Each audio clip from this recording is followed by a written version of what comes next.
शानदार एक्शन वाला दिन और हफ्ते के पहले दिन बाजार नई ऊंचाइयों की तरफ बढ़ते हुए और मजबूती के साथ कारोबार करते हुए दिख रहे हैं। ब्रॉडर मार्केट में चाहिए शानदार हरियाली। बड़ा सवाल है कि आखिर 1.5 घंटे में ये मजबूती बरकरार रह पाएगी या कुछ और आएगी बढ़त। कैसा हो बचे हुए 1.5 घंटे का ट्रेड, क्या करें कल की तैयारी। स्वागत है आप सबका फाइनल ट्रेड में। नमस्कार, मैं हूं अनिल सिंह जी। नमस्कार, मैं हूं दीपांशु भंडारी। एक्शन के लिए हो जाइए तैयार। बढ़िया मूड में है बाजार, जो आप सुबह कह भी रहे थे, घबराने की जरूरत कहाँ बढ़िया ज्यादा है सभी। 100 पॉइंट तो ऊपर है Nifty. Double century bank Nifty भी तो है, बस कहाँ ज्यादा है। ग्लोबल सुस्त है सर, उसके सामने तो मिड कैप देखिए जो तो आज अभी हेडलाइन पढ़ रहे थे, वो तो सारे क्या हेडलाइन पढ़ी सारे आपने? सेक्टर, एक एक सेक्टर को पकड़ पकड़ के जो तेजी हो रही है, सारे सेक्टर हाँ, एक से खेल तो वही है। बट एक इंटरेस्टिंग चीज और है जिस पर आपसे मैं राय लूंगा। एक बार पहले बड़ी बातें बताइए सर। बिल्कुल सवाल भी बिल्कुल, ज्यादातर बड़ी बातें तो आपको दीप ने बताई दी हेडलाइन में, फिर छोटी छोटी बड़ी बातें जो है वो मैं बता दूं आपको। निफ्टी 18,200 की तरफ बढ़ने की कोशिश करता हुआ दिख रहा है। 3 महीनों की, सिर्फ 3 महीनों की ऊंचाई पर आता हुआ दिख रहा है। तो बजट के बाद वापस से ये लेवल अब आपको नजर आ रहे हैं। निफ्टी बैंक 4 महीनों की ऊंचाइयों पर आता दिख रहा है। अगर आपको ये लग रहा है 4 महीने की ऊंचाइयां ये सब लाइफ टाइम हाई से सिर्फ 600-700 पॉइंट दूर है, ये ठीक है, नई बात वो हाँ ये ठीक है। और निफ्टी आपका लाइफ टाइम हाई से 700 पॉइंट दूर है, bank Nifty life time high से 700 पॉइंट दूर है अंदाज से। मेटल, सरकारी कंपनियां, एनर्जी, आईटी, मिड की, ये तो सबके सब तेजी में है। लेकिन इनकी तेजी का फायदा क्या? फायदा वो जो तेजी आपके काम आए, वो है मिड कैप से लेकर स्मॉल कैप इंडेक्स में 1.25% की दमदार तेजी है। बस यही पैसे बन रहे हैं। जिन लोगों ने सुना, समझा और समय से मिड कैप स्मॉल कैप शेयरों में पैसा लगाया, चारों उंगलियां गी बढ़िया पैसे सर कढ़ाई में। बिल्कुल वही पैसा बन रहा है दीप। हल्की फुल्की profit booking real estate, private finance में और सरकारी बैंकों में, ऑटो इंडेक्स, ये सारे मजबूत है। और आज से शुरू होने वाली फेड की 2 दिनों की बैठक के पहले डाउ फ्यूचर्स हल्के कमजोर हैं, 50 अंक नीचे। नेस्डेक फ्यूचर्स सपाट है, यूरोप 0.5% कमजोर है। ये है आज का पूरा का पूरा। तो बड़ा एक्शन है सर, बढ़िया एक्शन है। मिड कैप स्मॉल कैप की आप तेजी की बात कर रहे थे, वो भी आपको आते हुए दिख रहा है। इंडेक्स में भी हमने देखा है सुस्त चाल हो, अच्छी शुरुआत हो, खराब शुरुआत हो। आज वैसे अच्छी बात यह है, पिछले कुछ दिनों से आप देखते हैं इनिशियल चाल आपकी सुस्त रहती है, फिर शायद एक डिप आता है और उसके बाद बाजार रिकवरी रहते हैं। आज पूरा दिन उन्हीं लेवल्स को बाजार ने मेंटेन किया है। कहीं भी एक ऐसा बड़ा डिप नहीं आया, कहीं भी ऐसी बड़ी ब्रेकआउट भी मूव नहीं आई। जो सुबह आप खुले उसके बाद जो स्ट्रेंथ दिखी है, वो थ्रू द डे स्ट्रेंथ आपको दिखी हुई है सर। और 180 का हाई है, 165 पर अभी आप ट्रेड कर रहे हैं, तो डेज हाई पर आप ट्रेड कर रहे हैं। मेंटेन्ड है, कंसिस्टेंट परफॉर्मेंस रही आज की। देखो दीप, इंडेक्स देखने ही क्यों है? हाँ, हमें तो स्टॉक्स देखने हैं। जब 100 पॉइंट निफ्टी बढ़े तो मजा तो मिड कैप्स में है। पूरी तेजी वही है। और अपने पिछले 15 दिनों से यही बात बार बार लगातार कहने कि सब छोड़ दो, मिड कैप में आ जाओ, सब छोड़। देखो 10-15%। और जो क्वालिटी मिड कैप जिनके रिजल्ट जरा भी अच्छे हैं, फॉर एग्जांपल MTR, आज का एग्जांपल दीजिए, बहुत बढ़िया टॉप क्लास कंपनी, अच्छे करेक्शन के बाद सही लेवल पर जहां आपको उम्मीद है नंबर्स बढ़िया आएंगे, इस तरह का एक्शन होता है 5-6%। रेलवे स्टॉक्स पिछले 6-8 महीने में अगर सबसे ज्यादा कोई एक सेक्टर हमने रिकमेंड किया तो वो रेलवे है।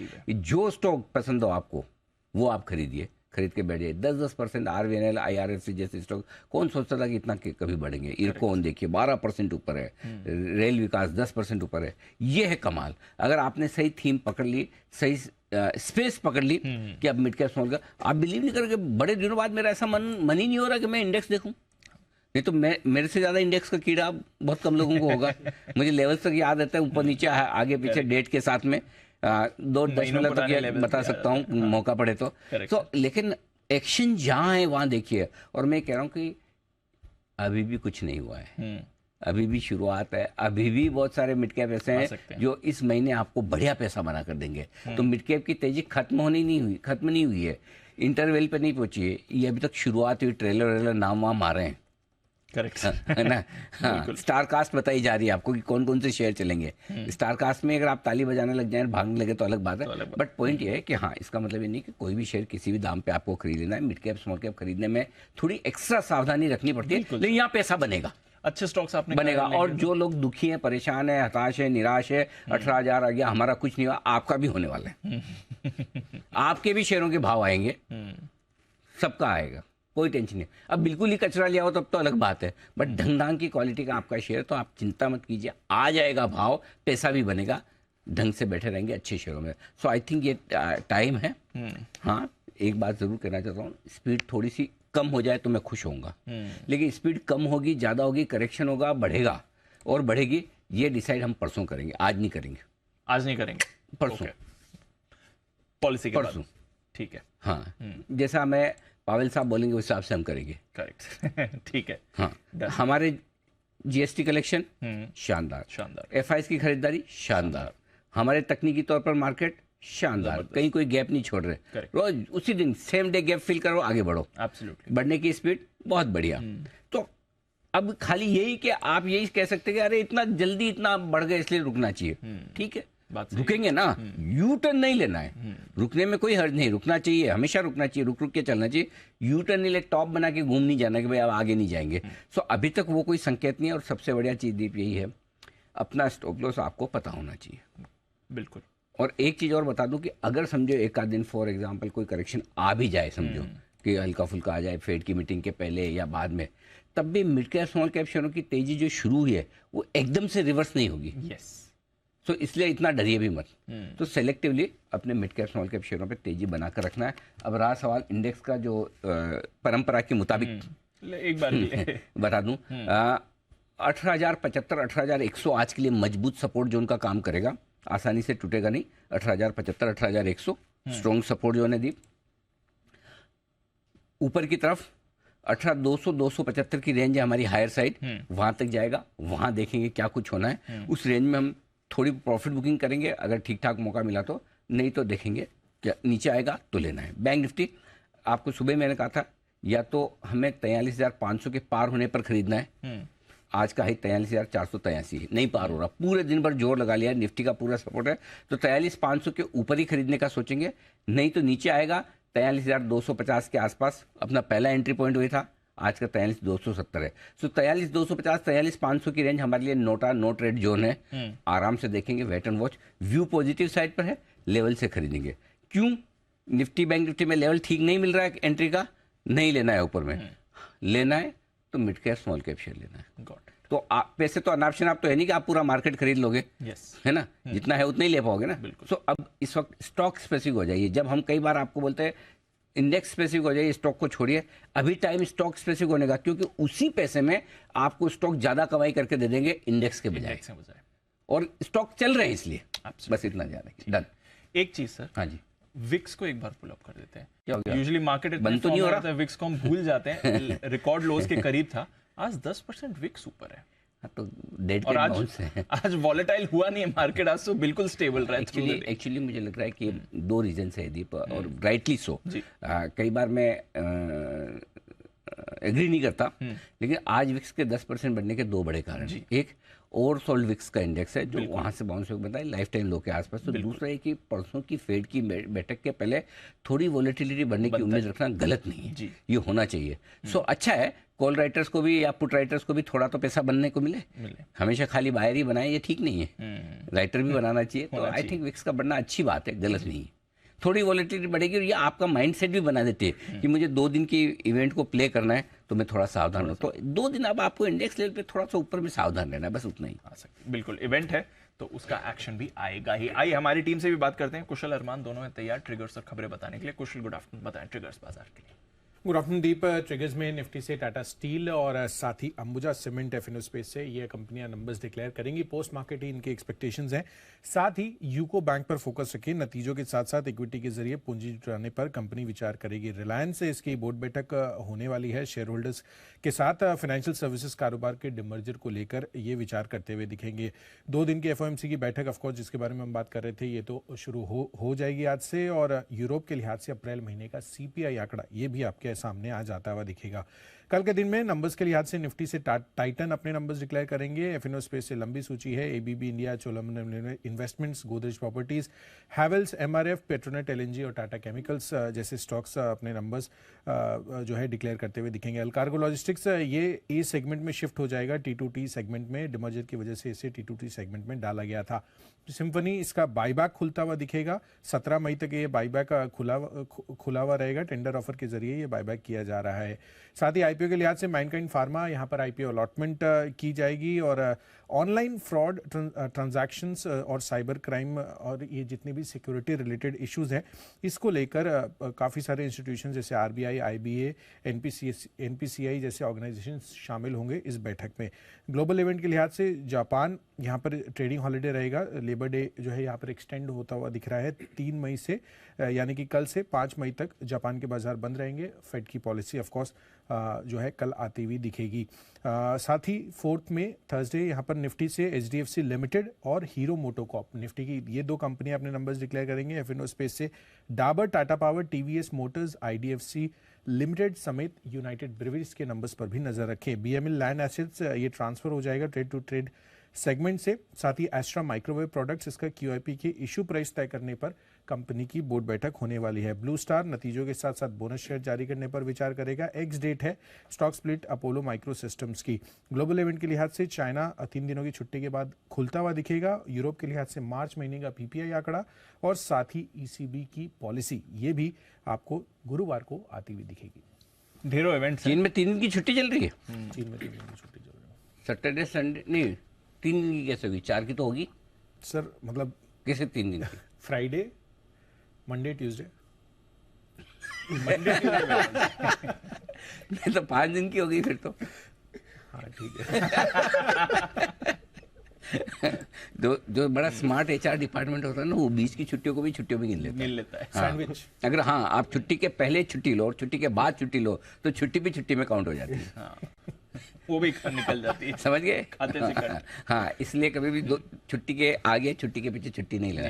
खैर हमारा ऑर्गेनाइजेशन बहुत अच्छा है इस मामले में।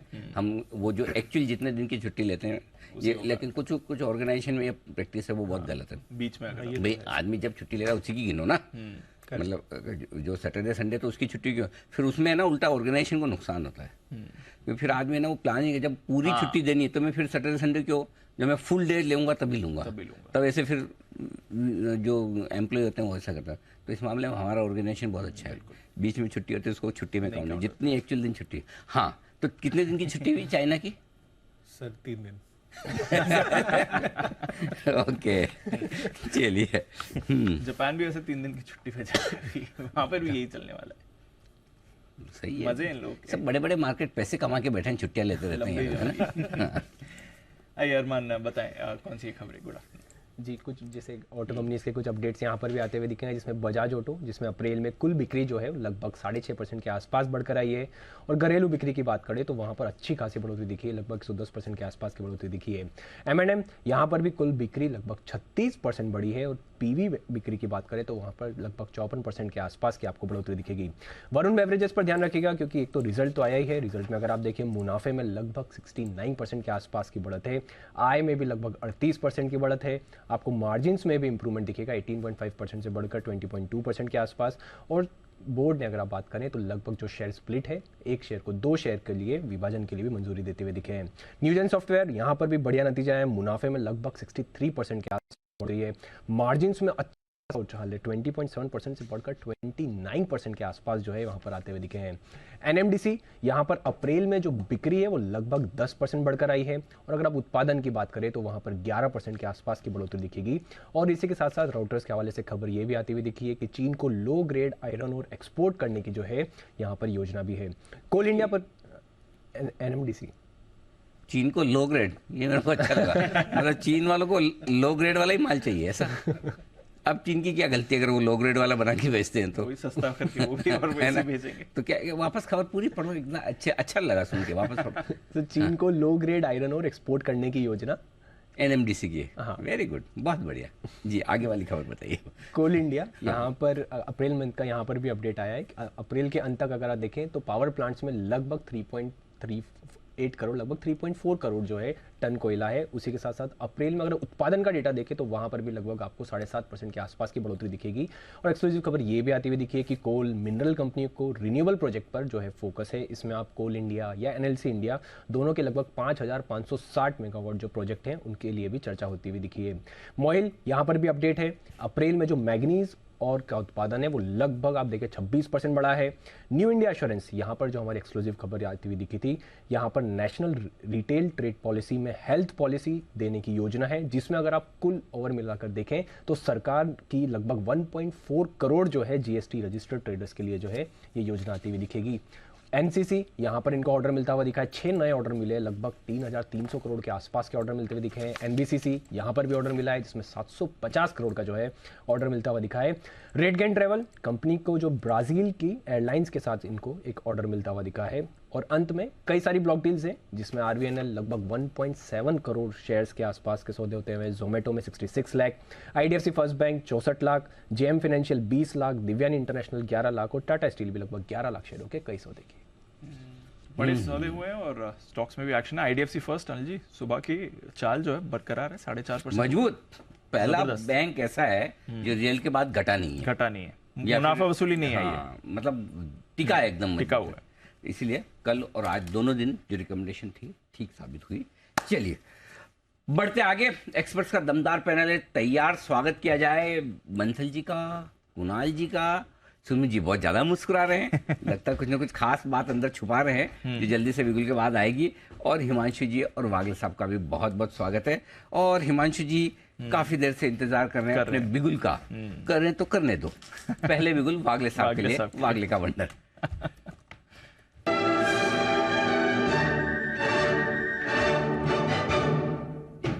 वागले साहब बताएं, आपके लिए पहले बिगुल किस वजह से बजा होगा? आपकी सीनियरिटी की वजह से या आप कतार में पहले हैं? अनिल जी, जो भी वजह है मेरे वजह से बिल्कुल मतलब बिल्कुल सही है। हाँ, बिल्कुल, मेरे को ये वही ना चांस बात। मिलना चाहिए। हाँ, कीप द ट्रस्ट। बिल्कुल, आप कतार में भी पहले और सीनियर भी हैं, दोनों वजह से बजाए सर। जी बताएं। थैंक यू जी। अनिल जी, एक स्टॉक है जो 2 महीने के कंसोलिडेशन से निकल रहा है, काफी अंडर परफॉर्मेंस के बाद ये पिछले 2 महीने से के आउट परफॉर्मेंस अभी निकल रहा है, तो ये स्टॉक बाय करके चले। स्टॉक का नाम है बायोकॉम। ये अभी 240 के लेवल के आसपास है, 240 के पार ये निकलने की तैयारी कर रहा है। मुझे लगता है पोजिशनली 30-35 रुपए की, पोजिशनली मतलब एक आध महीने का व्यू है, मे भी 3 हफ्ते का। और आज और कल में मतलब अब बीटीएसटी के लिए लेंगे तो 250 का मेरा टारगेट है जो कल तक आना चाहिए। उसके लिए आपका स्टॉप लॉस 236 का होगा। और अगर आपको पोजिशनल लेना है, होल्ड करना है 300 के टारगेट के लिए, तो आप 232 का स्टॉप लॉस ले लीजिए। तो कौन है वो स्टॉक्स यहाँ पर खरीदारी करने की राय वागले साहब की तरफ से? बिगुल हिमांशु जी के लिए hitman Himanshu.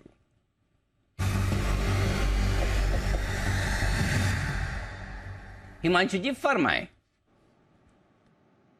Ji, good afternoon to you दीप।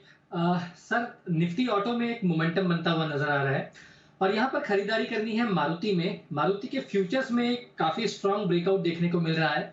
8,850 के आसपास के करंट लेवल्स हैं, यहाँ पर खरीदारी करेंगे 8,810 के स्टॉप लॉस के साथ। मेरा ऐसा मानना है कि इस मूव में मारुति 9,000 से 9,100 तक का मूव दिखाने का पोटेंशियल रखता है।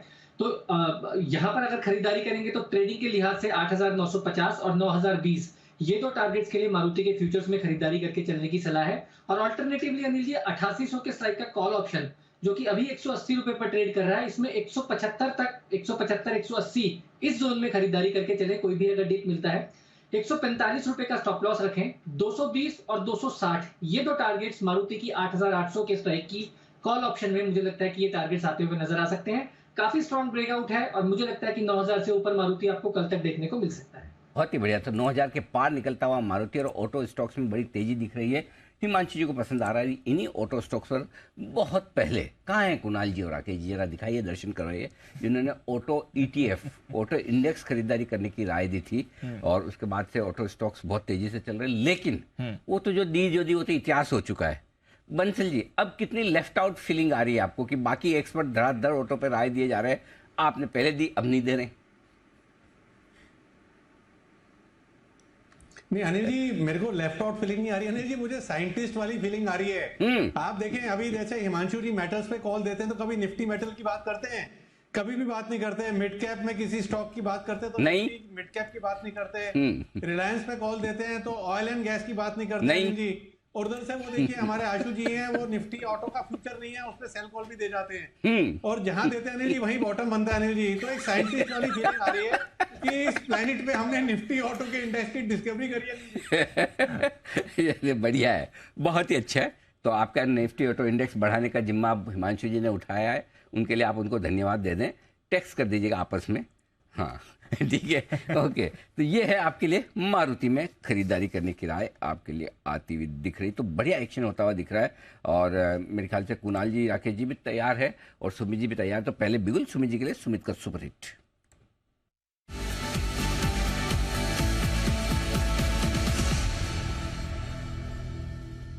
जी सुमित जी बताएं सर। अनिल जी, बाय का स्टॉक रडार पे आया है। स्टॉक का अभी भाव चल रहा है 600 रुपया, 600 रुपया 50 पैसा। स्टॉक का नाम है GNFC। GNFC के अंदर मोमेंटम बन रहा है। GNFC के अंदर रिसेंट के स्विंग हाई ब्रेक हो रहे हैं।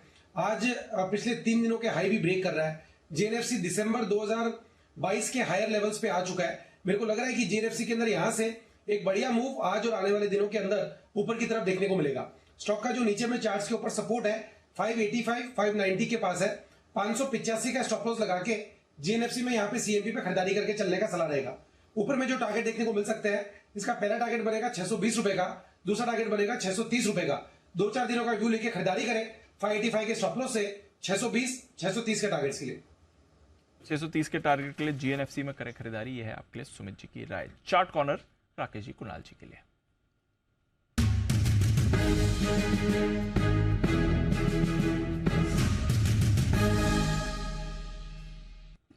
बताएं सर।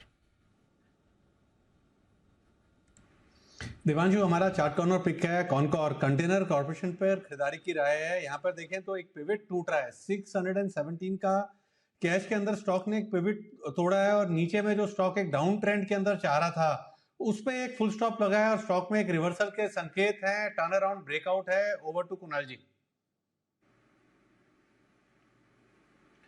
देखिए दीपांशु, सरकारी कंपनियों में जबरदस्त तेजी देखने को मिल रही है और मैंने और राकेश जी ने कई सारी सरकारी कंपनियों में खरीदारी की राय दी और अब कॉनकॉर की बारी है। चार्ट पर एक ब्रेकआउट आता हुआ दिख रहा है, महीनों का बेस इस ब्रेकआउट के पीछे है, तो ये ब्रेकआउट इस स्टॉक को 700 रुपए के लेवल्स तक भी ले जा सकता है। जिस तरह का चार्ट स्ट्रक्चर है, हमारी खरीदारी की राय है स्टॉप लॉस रखना है 614 रुपए पर। 614 के स्टॉप लॉस से खरीदारी करें। कॉनकॉर में पहला टारगेट 635 का, दूसरा टारगेट 645 का। कंटेनर कॉर्पोरेशन के फ्यूचर्स में खरीदारी कराएं। ओके, तो ये है आपके लिए राय कॉनकॉर में खरीदारी करने की आती दिख रही है। और जैसे जैसे आप बाजार को ऊपर जाते देख रहे दीप, वो नाम सामने आ रहे हैं जो आमतौर पर आते नहीं है खरीदारी के लिहाज से। तो ये एक्शन बढ़ता हुआ दिख रहा। आइए इसी एक्शन को बढ़ाते हैं आगे। आज नतीजों के लिहाज से अंबुजा सीमेंट, ये एक और इम्पोर्टेंट नंबर है जिस पर रखनी है नजर।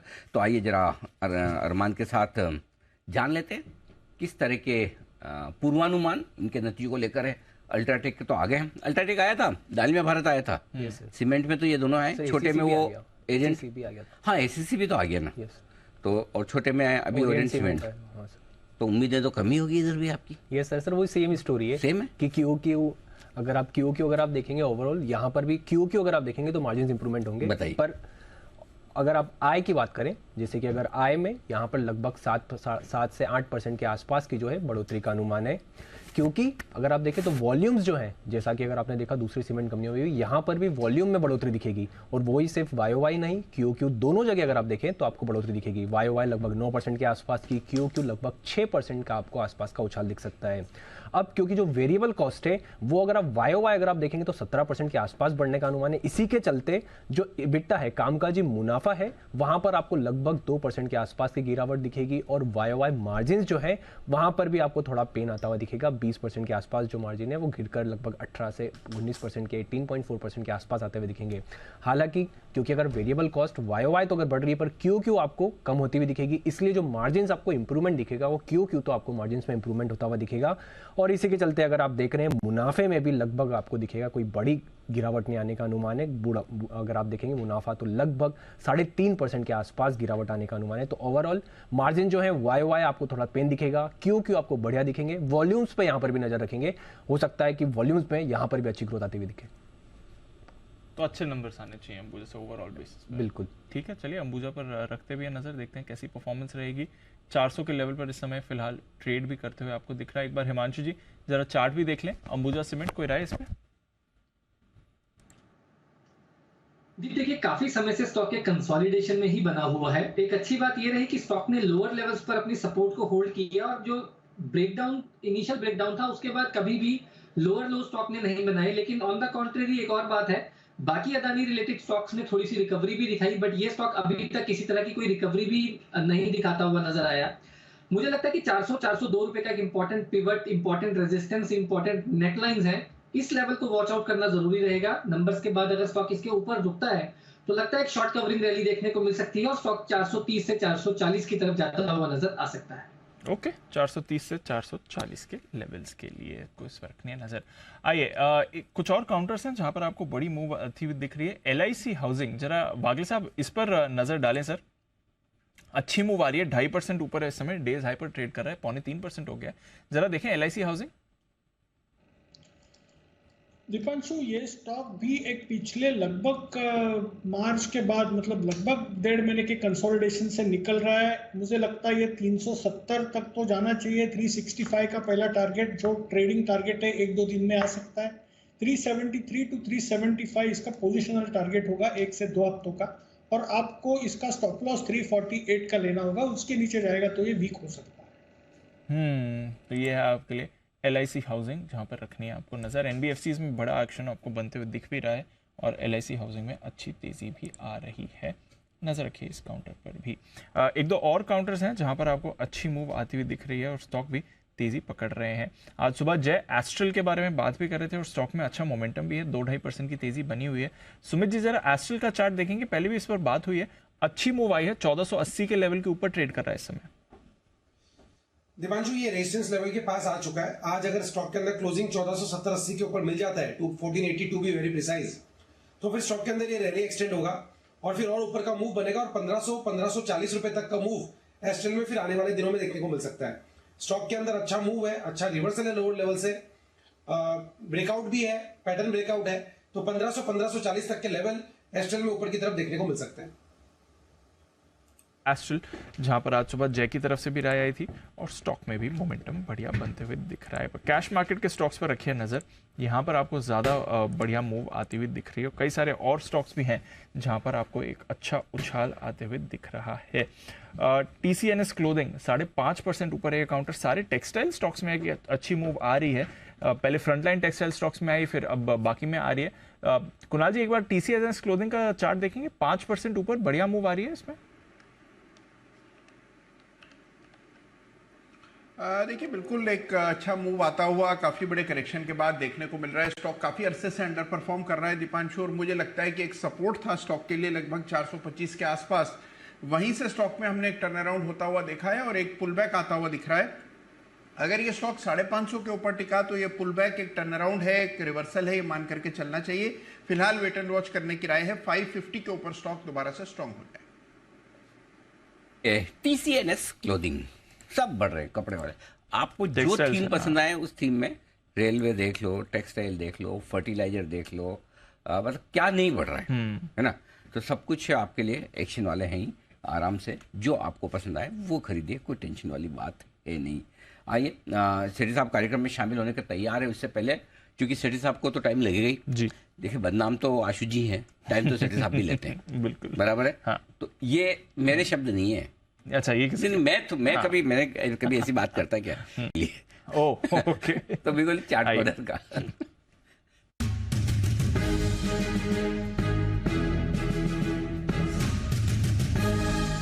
जी सर, आपके चार्ट कॉर्नर के लिए मैंने सेठी साहब को होल्ड पे रखा है, बताएं। अनिल जी बहुत बहुत धन्यवाद आपका, अनिल जी हमें पहले मौका देने का। और अनिल जी इसी से मेरे मन में एक सवाल भी है, वो मैं अनिल जी कॉल देने के बाद जब आपके पास समय होगा तब आपसे पूछूंगा। अनिल जी खरीदारी की राय हमारी है और खरीदना है टाटा स्टील। टाटा स्टील के चार्ट पर एक पैटर्न बन रहा है जिसको inverse head and shoulder pattern कहते हैं और इसका ब्रेकआउट आज के ट्रेड में आता हुआ दिख रहा है। ये पैटर्न लगभग 1-1.5 महीने में मुकम्मल हुआ है, अब इसका ब्रेकआउट हुआ है, तो इन स्तरों पर टाटा स्टील को खरीदना है। Over to Rakesh ji. अनिल जी, बेहतरीन टेक्निकल स्ट्रक्चर है, नीट क्लीन क्लियर रिवर्सल है, रिजल्ट से पहले काफी बड़ा रिवर्सल देखने को मिल रहा है।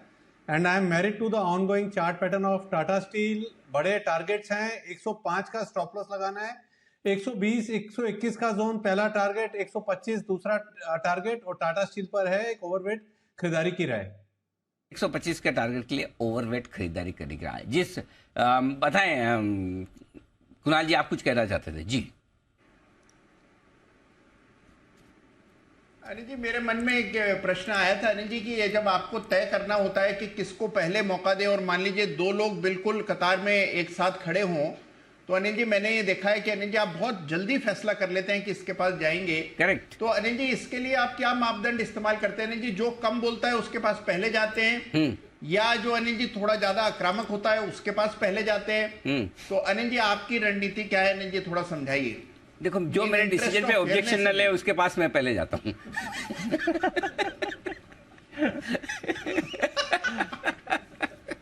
अब आप सोचो, जो न ले उसके पास पहले जाता हूँ। ध्यान रखना, जो ऑब्जेक्शन ले उसके पास पहले नहीं जाता। हाँ, शब्दों को ध्यान से सुनिएगा जी। अनिल जी फिर तो आप हमेशा हमारे पास ही आएंगे अनिल जी पहले। ये आपकी गलतफहमी है जो मैं दूर नहीं करना चाहता। आइए, बिल्कुल सदाबहार सेठी साहब की शॉर्ट टर्म पिक्स।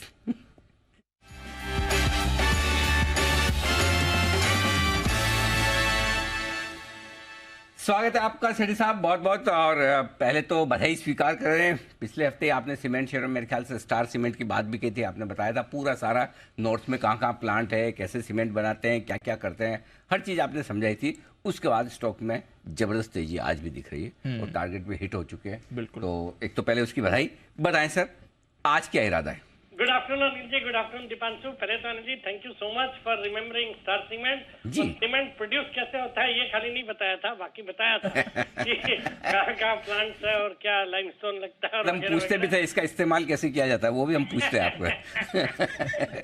जी सर। मैं अनिल जी, अच्छा एक्चुअली क्या है, वाकई में एक बहुत अच्छी तेजी मिड कैप स्मॉल कैप में चल रही है। आप भी एम्फोसाइज कर रहे हैं काफी दिनों से कि ये जो महीना है अप्रैल से जो शुरू हुआ है उसमें मिड कैप और स्मॉल कैप चलेंगे। और जितने भी, मैंने तो अभी देख रहा था लिस्ट, तो अभी क्या बात करूं, जितने स्टॉक्स दिए पिछले 10 दिन में सबके टारगेट्स ऑलमोस्ट अचीव ही हो गए। मतलब अब नाम लूंगा तो और टाइम लग जाएगा, फिर अगली बार आप मुझे 10 मिनट। अरे सेठी साहब, शॉर्ट में मुझे धन्यवाद दे दो ना। क्या अनिल जी क्या बात करनी, बोला आपने, बोला चल गए, बहुत बहुत धन्यवाद। फिर आपकी जितनी मर्जी आए टाइम लो। Thank you Anil ji. जी सर, बताएं। बाकी अनिल जी दो स्टॉक्स है, दोनों आज भी कैश मार्केट के, जिनमें खरीदारी करने की सलाह। बताएं सर, पहला स्टॉक। अनिल जी जो आज का पहला स्टॉक है, स्टॉक का नाम है कल्याण ज्वेलर्स, जो अभी 103 रुपए के लेवल पे ट्रेड कर रहा है और 115 का शॉर्ट टर्म टारगेट है, 98 का स्टॉप लॉस रखता है। ये भारत की one of the largest jewellery retailer है, जिसका 6% मार्केट शेयर है ऑर्गेनाइज्ड ज्वेलरी मार्केट का।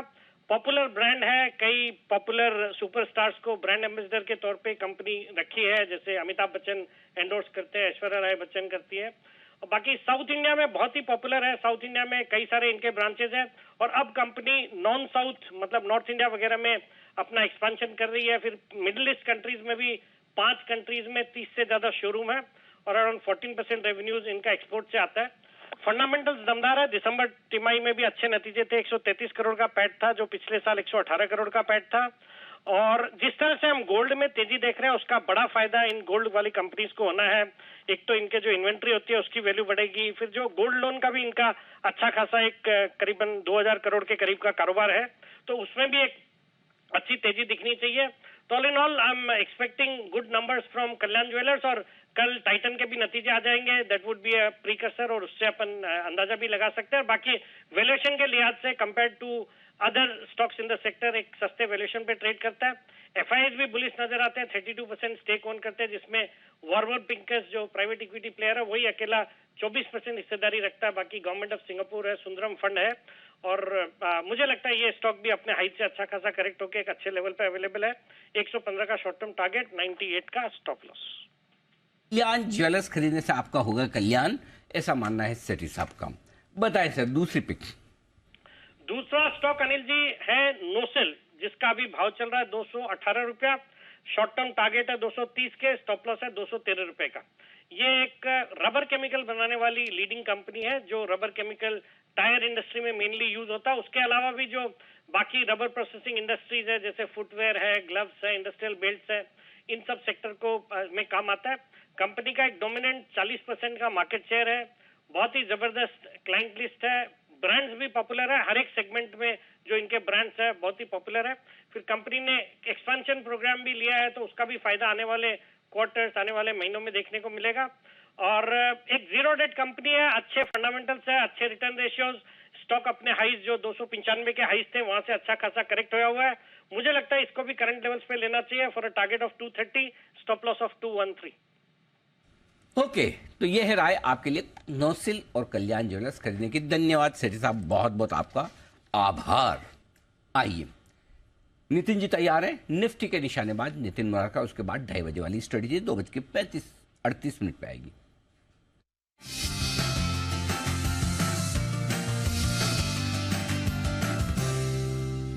नितिन जी बताएं सर। अनिल जी, यहाँ पे हम लोग 18,150 की कॉल ऑप्शन लेंगे जिसका प्राइस 75-76 ऐसे है। 18,150 की call slightly in the money हो गई, 20 पॉइंट इन द मनी है। डेटा ओवरऑल पॉजिटिव है और ऐसा लग रहा है कि हम लोग इसके जो टारगेट होंगे वो 110-115 होंगे और स्टॉप लॉस होगा 50 रुपए का। मार्केट सुबह से ही कंसोलिडेट कर रहा है बट ओपन इंटरेस्ट बहुत अच्छा खासा ऐड हुआ है निफ्टी में, 15% ओपन इंटरेस्ट ऐड है और निफ्टी हाईज के आसपास ही है। तो हो सकता है क्लोजिंग में पॉजिटिव मूव आए या कल फिर से हमें पॉजिटिव ओपनिंग मिले। तो हम कॉल ऑप्शन ले रहे हैं 18,150 की जो आपको 76 में मिल रही है। 50 रुपए का स्टॉप लॉस है और 115 रुपए का टारगेट है। ओके, 115 के टारगेट के लिए खरीदारी करें। निफ्टी 18,150 की कॉल की, ये है आपके लिए नितिन जी की राय। शुक्रिया सर हमारे साथ जुड़ने के लिए और अपनी कॉल देने के लिए। आइए 2:30 बजे की अनिल जी की स्ट्रैटेजी का भी वक्त हो गया है।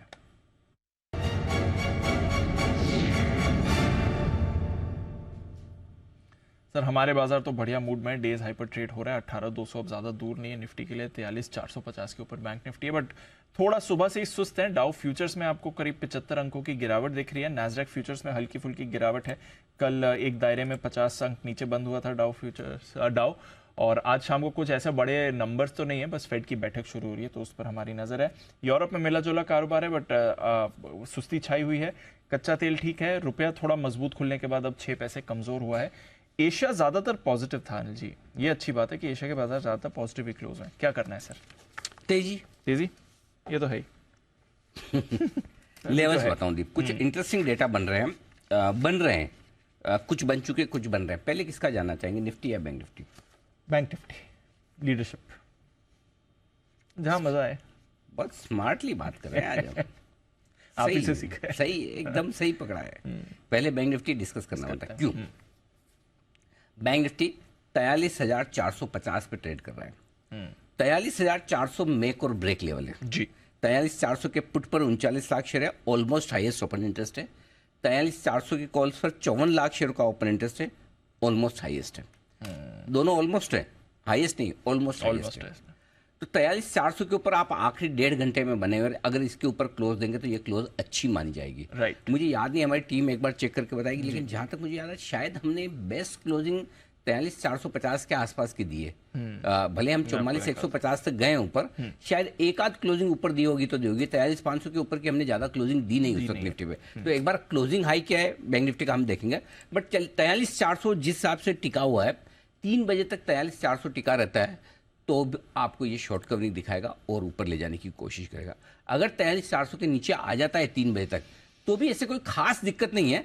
43,250 बहुत स्ट्रॉन्ग सपोर्ट है, तो आप 43,400 के नीचे स्ट्रॉन्ग सपोर्ट जोन में घुस जाते हैं। तो 43,400 नीचे एक बार हो गया, ऊपर 3 बजे के पहले आपको 43,500 को पार करना है। अब देखिए बहुत इंटरेस्टिंग चीज, डेटा बहुत इंटरेस्टिंग बन रहा है जी। आज 43,500 को आपने सुबह से पार नहीं किया है। 43,400 पे 54 लाख शेयर हैं, कॉल्स में 43,500 पे हैं 58 लाख शेयर।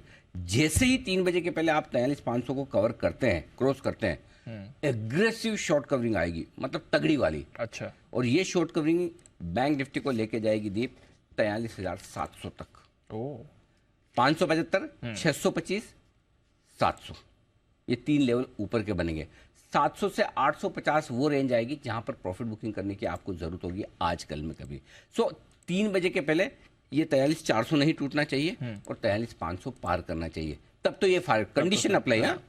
हाँ, आप बोलोगे आप तो इतने तेजी और इसकी बात कर लें, कंडीशन अप्लाई 43,400 ना टूटे और 43,500 पार करके 3 बजे के पहले ठीक है, जिसकी संभावनाएं बन रही है क्योंकि शॉर्ट्स हो गए हैं, लोग काफी शॉर्ट हो गए, तो वो हो सकता है। तो पहली चीज होगी। तो बैंक निफ्टी कमाल दिखाने के लिए अभी भी तैयार हो रहा है, ये दिख रहा है डेटा में।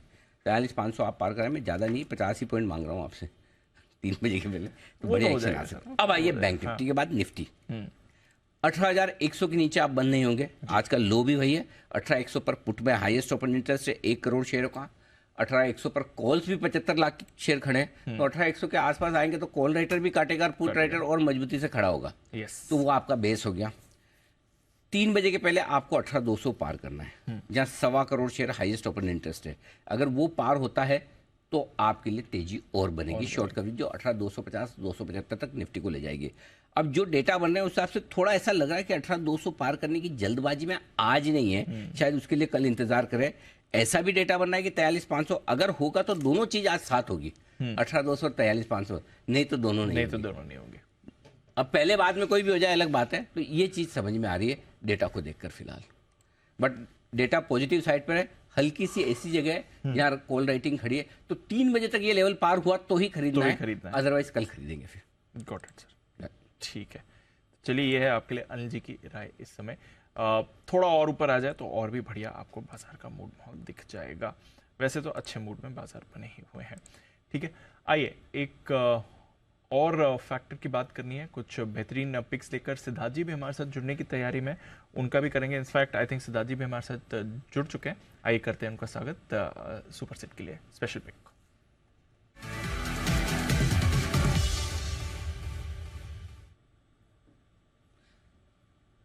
स्वागत है सिद्धार्थ जी, गुड आफ्टरनून। बताएं सर, बढ़िया बाजार है, बहुत सारे स्टॉक्स एक्शन में आ रहे हैं, आपकी नजर कहां पर है? Good afternoon Deepanshu, good afternoon Anil ji, thank you ये स्पेशल लाइफलाइन यूज करने के लिए, मौका देने के लिए। सबसे बड़ी चीज, बाजार बहुत अच्छे मूड में है, जिसे हम पार्टी भी कहते हैं, तो बाजार पार्टी मोड में है पूरी तरीके से। और जिस पार्टी मोड की हम बात कर रहे हैं, पार्टी करने के कई तरीके होते हैं। एक तरीका है पिज्जाज, तो जो स्टॉक है स्पेशल पिक वो भी पिज्जा वाला ही है, और वो है जुबिलेंट फूड वर्क्स। ये टेक्निकल बेस ज्यादा है, फंडामेंटल इसके स्ट्रेंथ जरूर है, तो टेक्नो फंडा कह सकते हैं। जुबिलेंट फूड वर्क्स जो पिज्जा स्टॉक है वो स्पेशल स्टॉक है, पार्टी स्टॉक है। जुबिलेंट फूड पे खरीदारी की राय है। स्टॉप लॉस आपको रखना है 420 का, टारगेट आपको रखना है 519 का, 519 का। 1 से 3 महीने का होराइजन होगा। जुबिलेंट फूड वर्क्स आप जानते हैं कि डोमिनोज का फ्रेंचाइजी है, इंडिया, नेपाल, श्रीलंका, बांग्लादेश। और एक चीज उन्होंने बहुत बेहतरीन कही है, जो 14 सिटीज में स्टार्ट किया है, 30 मिनट के डिलीवरी के बदले 20 मिनट का डिलीवरी का टाइम रखा है। 14 सिटीज में उन्होंने स्टार्ट कर चुके हैं। टोटल डाउनलोड अगर ऐप की बात करूं तो 94 लाख ऐप्स डाउनलोड किए गए हैं डोमिनोज के। तो बहुत ही बेहतरीन कंपनी है जुबिलेंट फूड वर्क्स। ये 1 से 3 महीने का होराइजन, पोजिशनल व्यू है, 519 का टारगेट, 420 का stop loss. Jubilant food works party का स्टॉक है, और आईपीएल का मौसम भी चालू है, तो ये भी जोर से वहां पे भी ऑर्डरिंग चालू है। तो मुझे लगता है कि जुबिलेंट फूड वर्क्स एक बेहतरीन स्टॉक हो सकता है। ओके, जुबिलेंट फूड वर्क है आपके लिए बेहतरीन होगा। एक मासूम सा सवाल आया है सिद्धार्थ जी, स्टॉप लॉस 420 का है और टारगेट 520 का क्यों नहीं? अगर टारगेट 519 का है तो स्टॉप लॉस 419 का क्यों नहीं? अनिल जी, 1-1 रुपया बहुत मायने रखता है। इसीलिए तो पूछा, बाकी थोड़ी पूछता मैं। नहीं अनिल जी, टेक्निकली यही टारगेट निकला 519 का, तो उसी से उसको राउंड टोटल नहीं किया गया। और सबसे बड़ी चीज अनिल जी, आप भी बहुत बार कहते हैं कि कुछ अटपटा सा टारगेट हो तो याद रह जाता है, तो 520 से 1 रुपए कम। ओके, तो सिद्धार्थ जी या तो अटपटे टारगेट देंगे या चटपटे टारगेट देंगे, दो में से एक देंगे जरूर। हाँ, वो याद रहने वाला। अच्छा, चटपटे से याद आया, आपका क्या प्रोग्राम है जर्मनी का? अनिल जी जरूर जाएंगे, लाइफ में कभी जाएंगे हे भगवान, हम तो 2-4-6 महीने का प्लान कर रहे हैं, ये तो लाइफ टाइम पे चलाएंगे। सिद्धार्थ जी वो पिज्जा खिला के खुश कर रहे हैं, वो बोल रहे हैं होता है ऐसा सवाल, कोई मुझे एंकर पूछता ना, हेलो हेलो आवाज नहीं आ रही फोन रख देता था। प्रूफ तो होता ही नहीं। देखो, 2-3 चीज़ों का आज तक कोई कहीं प्रूफ नहीं मिला जी। एक, आपके सर में दर्द है, कोई देख के नहीं बता सकता। हाँ, पेट में दर्द है, देख के नहीं बता सकता। और सकता। आप फोन पे सुन रहे हैं कि नहीं सुन रहे, आवाज़ नहीं आ रही है, उसको 3 चीज़ों का कोई आज तक कोई ऐसी टेक्नोलॉजी बनी है। बंसल जी, कोई बनी है टेक्नोलॉजी तो मुझे बताओ, मेरी नॉलेज में तो नहीं है।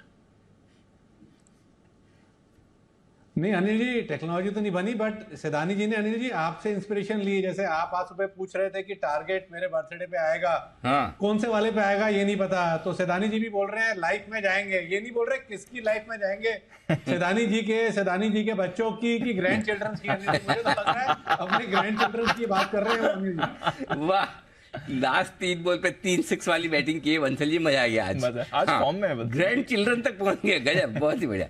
मतलब आज तो कमाल कर दिया। आइए बढ़ते आगे, वक्त है नतीजे आएंगे, कमाई कराएंगे हमारी खास चीज का। और कुशल जी फुल फॉर्म में आते हुए सुबह आज उन्होंने बैंक ऑफ इंडिया आपको बताया था कि यहाँ पर रिजल्ट आ सकते हैं चुस्त दुरुस्त। आइए देखते हैं कौन सा और ऐसी कंपनी है जिसके आ सकते हैं मजबूत नतीजे।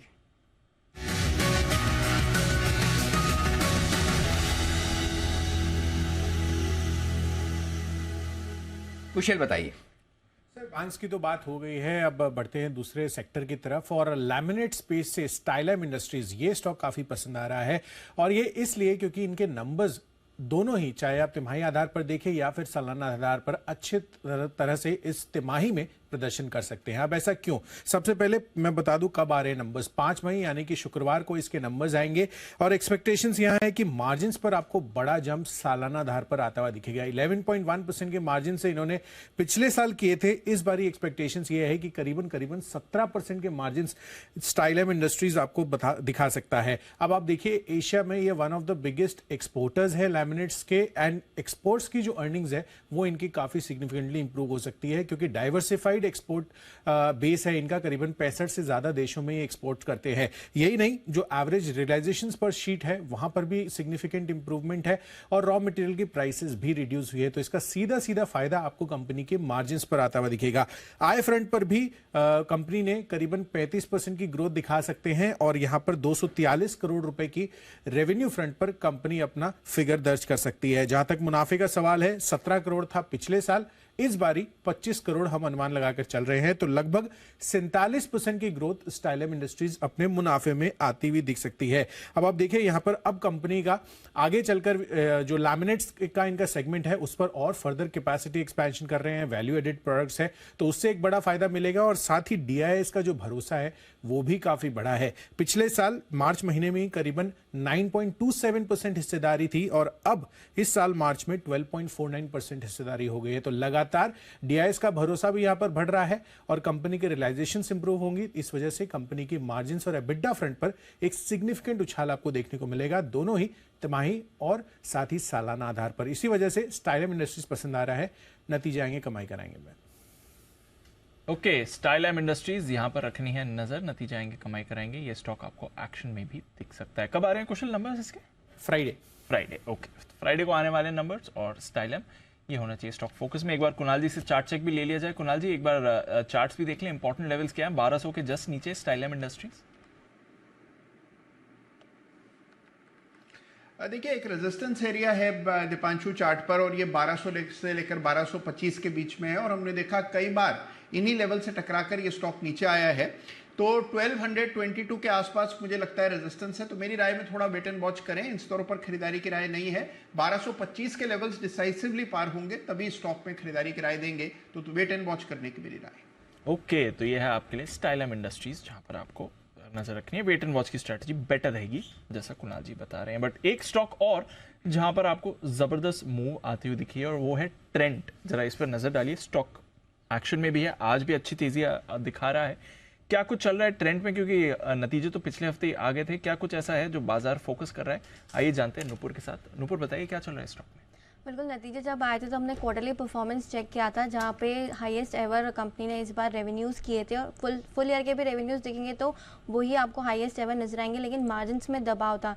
इनफैक्ट एक इंटरेस्टिंग डेटा सामने आया था कि कंपनी की 710 करोड़ की पीबीटी प्रॉफिट बिफोर टैक्स में करीबन 412 करोड़ की अदर इनकम थी। ये अमाउंट इस साल बहुत ज़्यादा सिग्निफिकेंट था।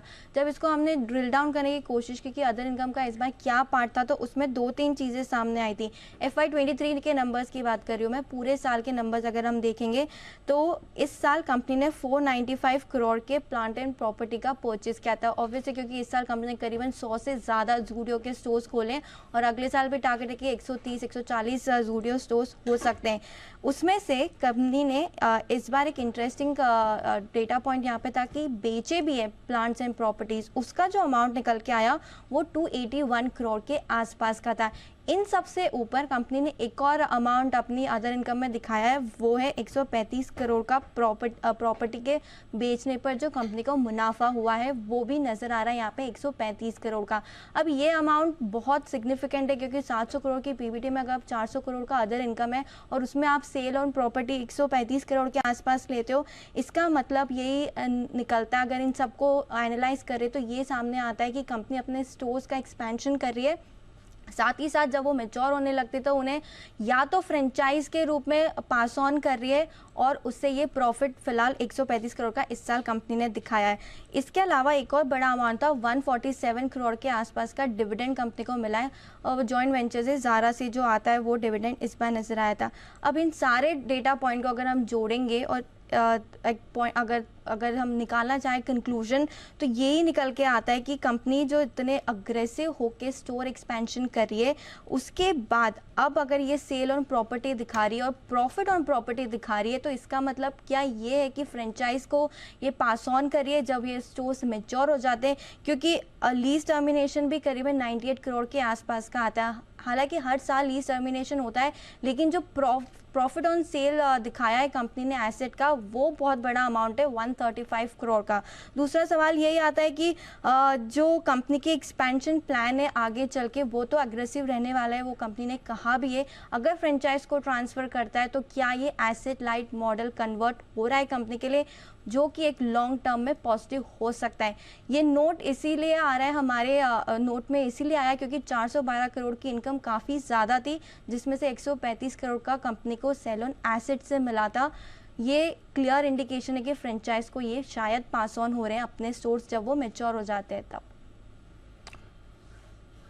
इतनी जल्दी उसका रिटर्न आ रहा है? आप बोल रहे हैं एक ही साल में जो इन्वेस्ट किया उस पर 1.5 टाइम्स का रिटर्न भी हो गया वो स्टोर कन्वर्ट करके। बिल्कुल, ये एक्चुअली क्वेश्चन इतना रेस कर रहा है, मैनेजमेंट कॉन्फ्रेंस कॉल नहीं करती है, इतनी बड़ी कंपनी है तो उसको कॉन्फ्रेंस कॉल में ये हाईलाइट सवाल पूछा जा सकता था, लेकिन ये इतना बड़ा अमाउंट इस साल आया है इसलिए ये यहाँ पर सवाल सामने आ रहा है। हर साल इतना बड़ा अमाउंट नहीं होता है, लीज टर्मिनेशन तो होता है क्योंकि अकाउंटिंग पॉलिसीज चेंज होती रहती है, फाइनेंशियल लीज, ऑपरेटिंग लीज होती है, तो उसका एक इम्पैक्ट दिखता है। लेकिन जो एसेट खरीदिए उसको बेच के उसके ऊपर अगर 135 करोड़ का मुनाफा आ रहा है तो वो फ्रेंचाइज के ऊपर सवाल करता है कि क्या ये एसेट लाइट मॉडल अब आगे जाके हो रहा है। तो चलिए, ये है आपके लिए ट्रेंट स्टॉक आज एक्शन में भी है।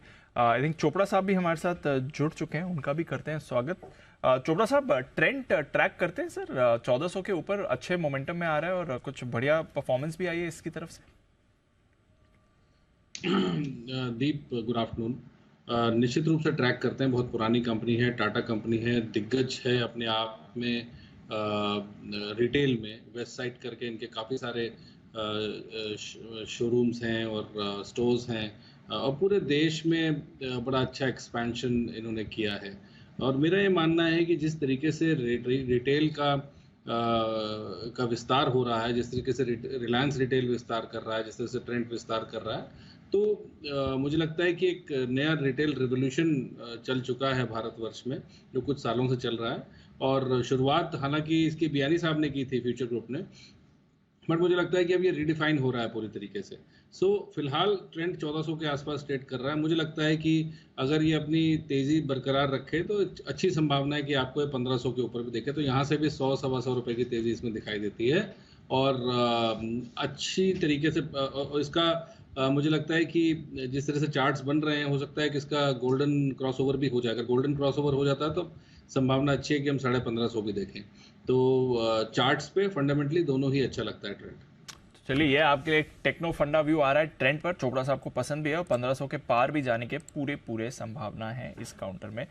स्टॉक में भी अच्छा एक्शन है, नतीजों के बाद से हम देख रहे हैं थोड़ा व्यू इस स्टॉक पर बना हुआ है बाजार का।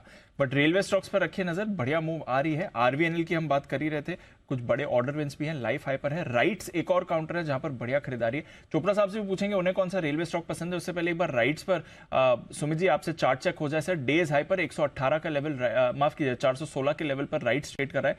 अभी एक बड़ा स्पाइक आया पिछले 5 मिनट में। स्टॉक के अंदर ब्रेकआउट है, स्टॉक वन वे तेजी दिखा रहा है। पिछले 7 दिनों में स्टॉक में लोअर लेवल से 70 रुपए का तेजी देखने को मिल रहा है और अभी लगता है ये रैली और एक्सटेंड होगा।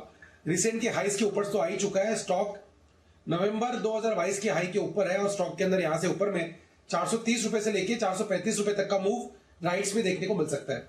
जिन्होंने बनाया पोजीशंस वो लोग ट्रेलिंग स्टॉप लॉस लगा के होल्ड करें। 400-405 के आसपास का ट्रेलिंग स्टॉप लॉस बनेगा और ऊपर में 430-35 तक के लेवल जल्दी राइट्स में देखने को मिल सकते हैं। ओके, तो ये है आपके लिए राइट्स, जो स्टॉक है मजबूत। रेलवे स्टॉक सारे एक्शन में आते हुए दिख रहे हैं और गजब की तेजी वहां पर होती दिख रही है। चोपड़ा साहब पूछते हैं, एक बार राय लेनी बनती है। चोपड़ा साहब, कोई रेलवे स्टॉक आपको पसंद आता हो? अनिल जी नमस्कार। पिछले हफ्ते हमने बातचीत करी थी, काफ़ी सारे स्टॉक्स थे, IRFC था, RVNL था, इरकॉन था, हमने काफ़ी बातचीत करी थी इस बारे में और मुझे रेलवे स्टॉक्स अच्छे लग रहे थे। मगर अब इन सारे स्टॉक्स में अच्छी तेज़ी हो चुकी है, तो मेरा ये रिकमेंडेशन है कि जैसे जैसे ये ऊपर जाते हैं तो इसको स्टैगर्ड सेलिंग करके प्रॉफिट बुक करना भी आवश्यक है। मगर इसी बीच एक और स्टॉक है जो कि रेलवे रिलेटेड है, IRCTC, जो मुझे लगता है कि अभी इसने अपनी तेज़ी नहीं पकड़ी है और टेक्निकल चार्ट्स पर भी ऊपर एक गैप है, तो मुझे लगता है ये जरूर फिल करेगा। करीब 700 की रेंज में एक गैप है, 700 से 715 के बीच में। तो IRCTC में खरीदारी की मैं रिकमेंडेशन दूंगा।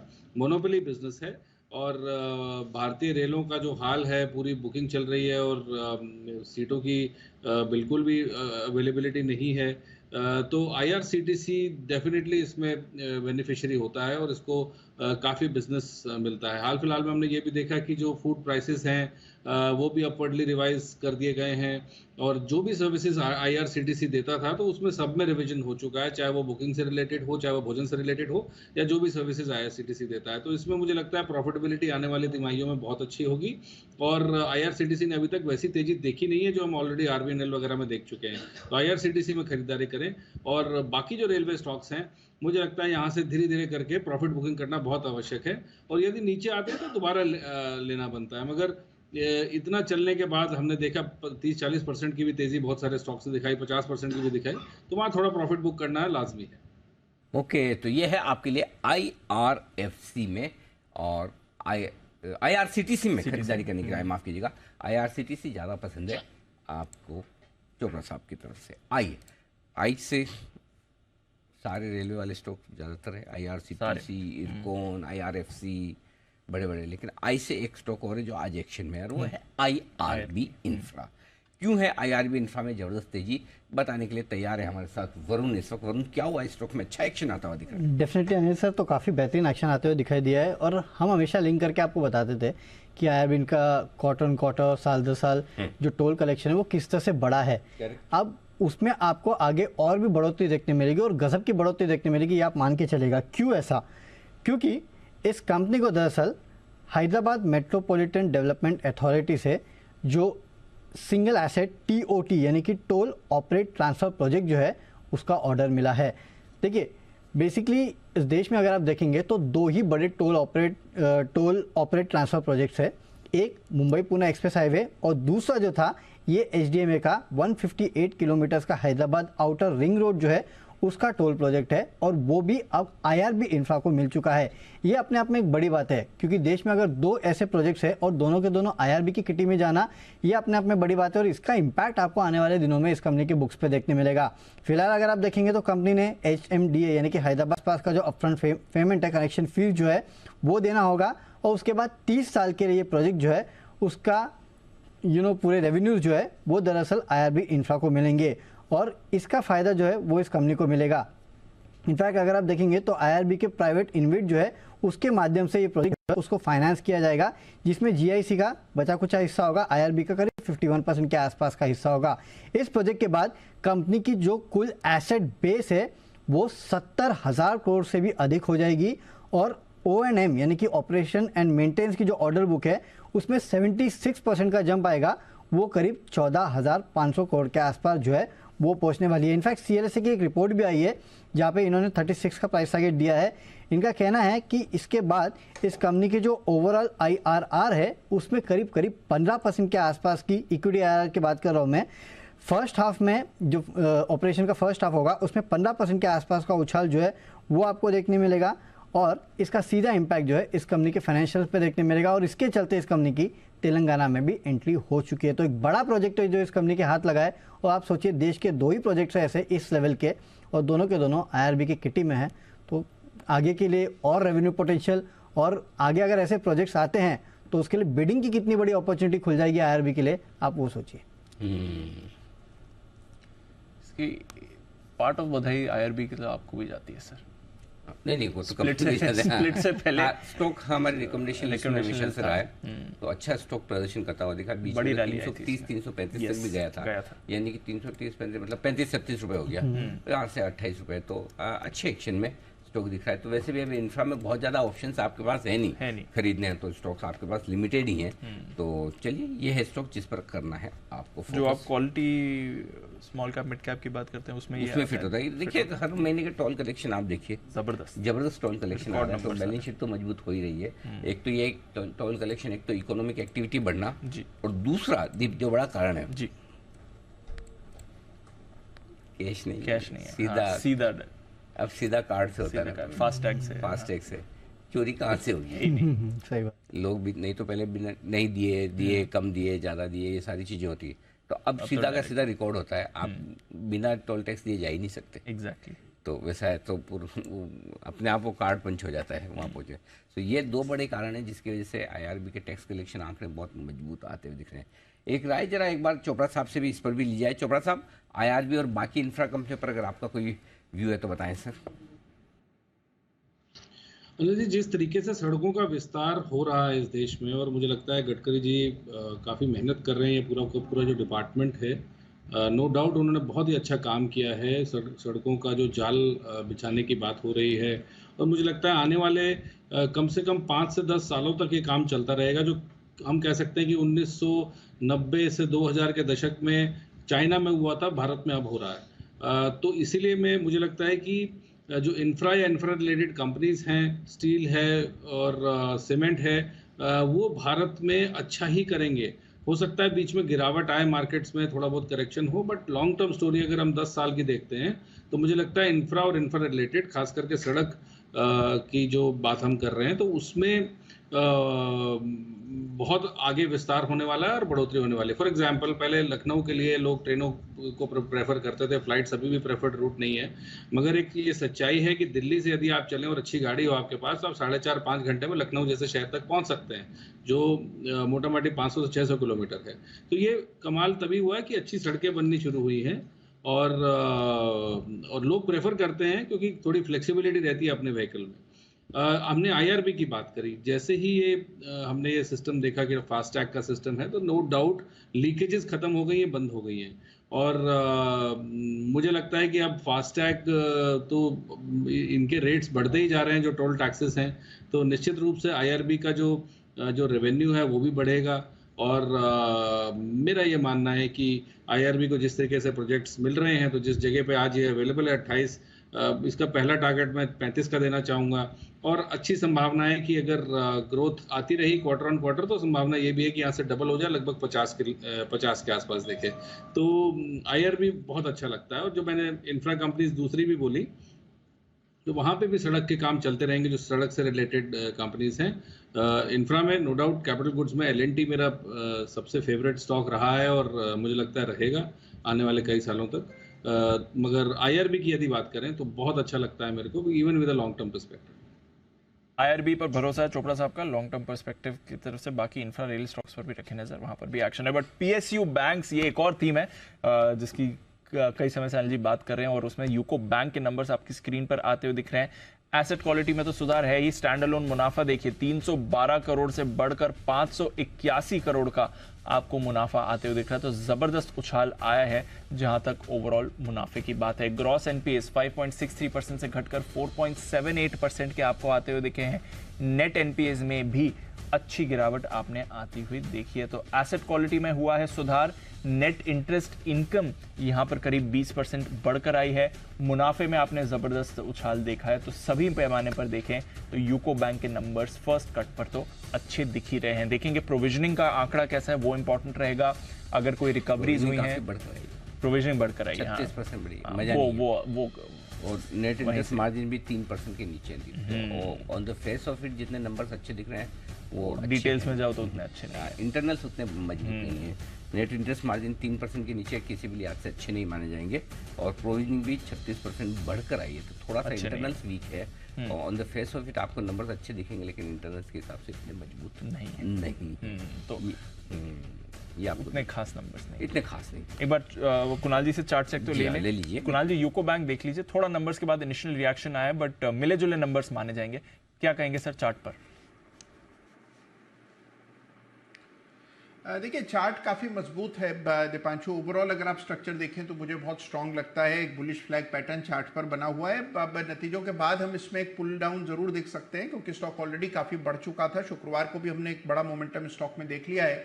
तो हो सकता है कि स्टॉक थोड़ा करेक्ट करे, और करेक्ट करने के बाद अगर ये 29.50 के आसपास मिल जाता है तो वो स्तर है जहां पर इसमें मध्यम से लंबी अवधि के लिए निवेश किया जाना चाहिए। मुझे लगता है कि स्टॉक 36 के लेवल्स को भी पार कर सकता है। ओके, ये है आपके लिए यूको बैंक, जहां पर आपको एक्शन दिख सकता है। नंबर्स थोड़े मिले जुले आए हैं। स्टॉक 2% ऊपर इस समय। आइए पिक ऑफ द डे ये भी लेना है। राकेश जी, कुणाल जी कल का काम आज ही करने के लिए तैयार है। बिगुल पिक ऑफ द डे।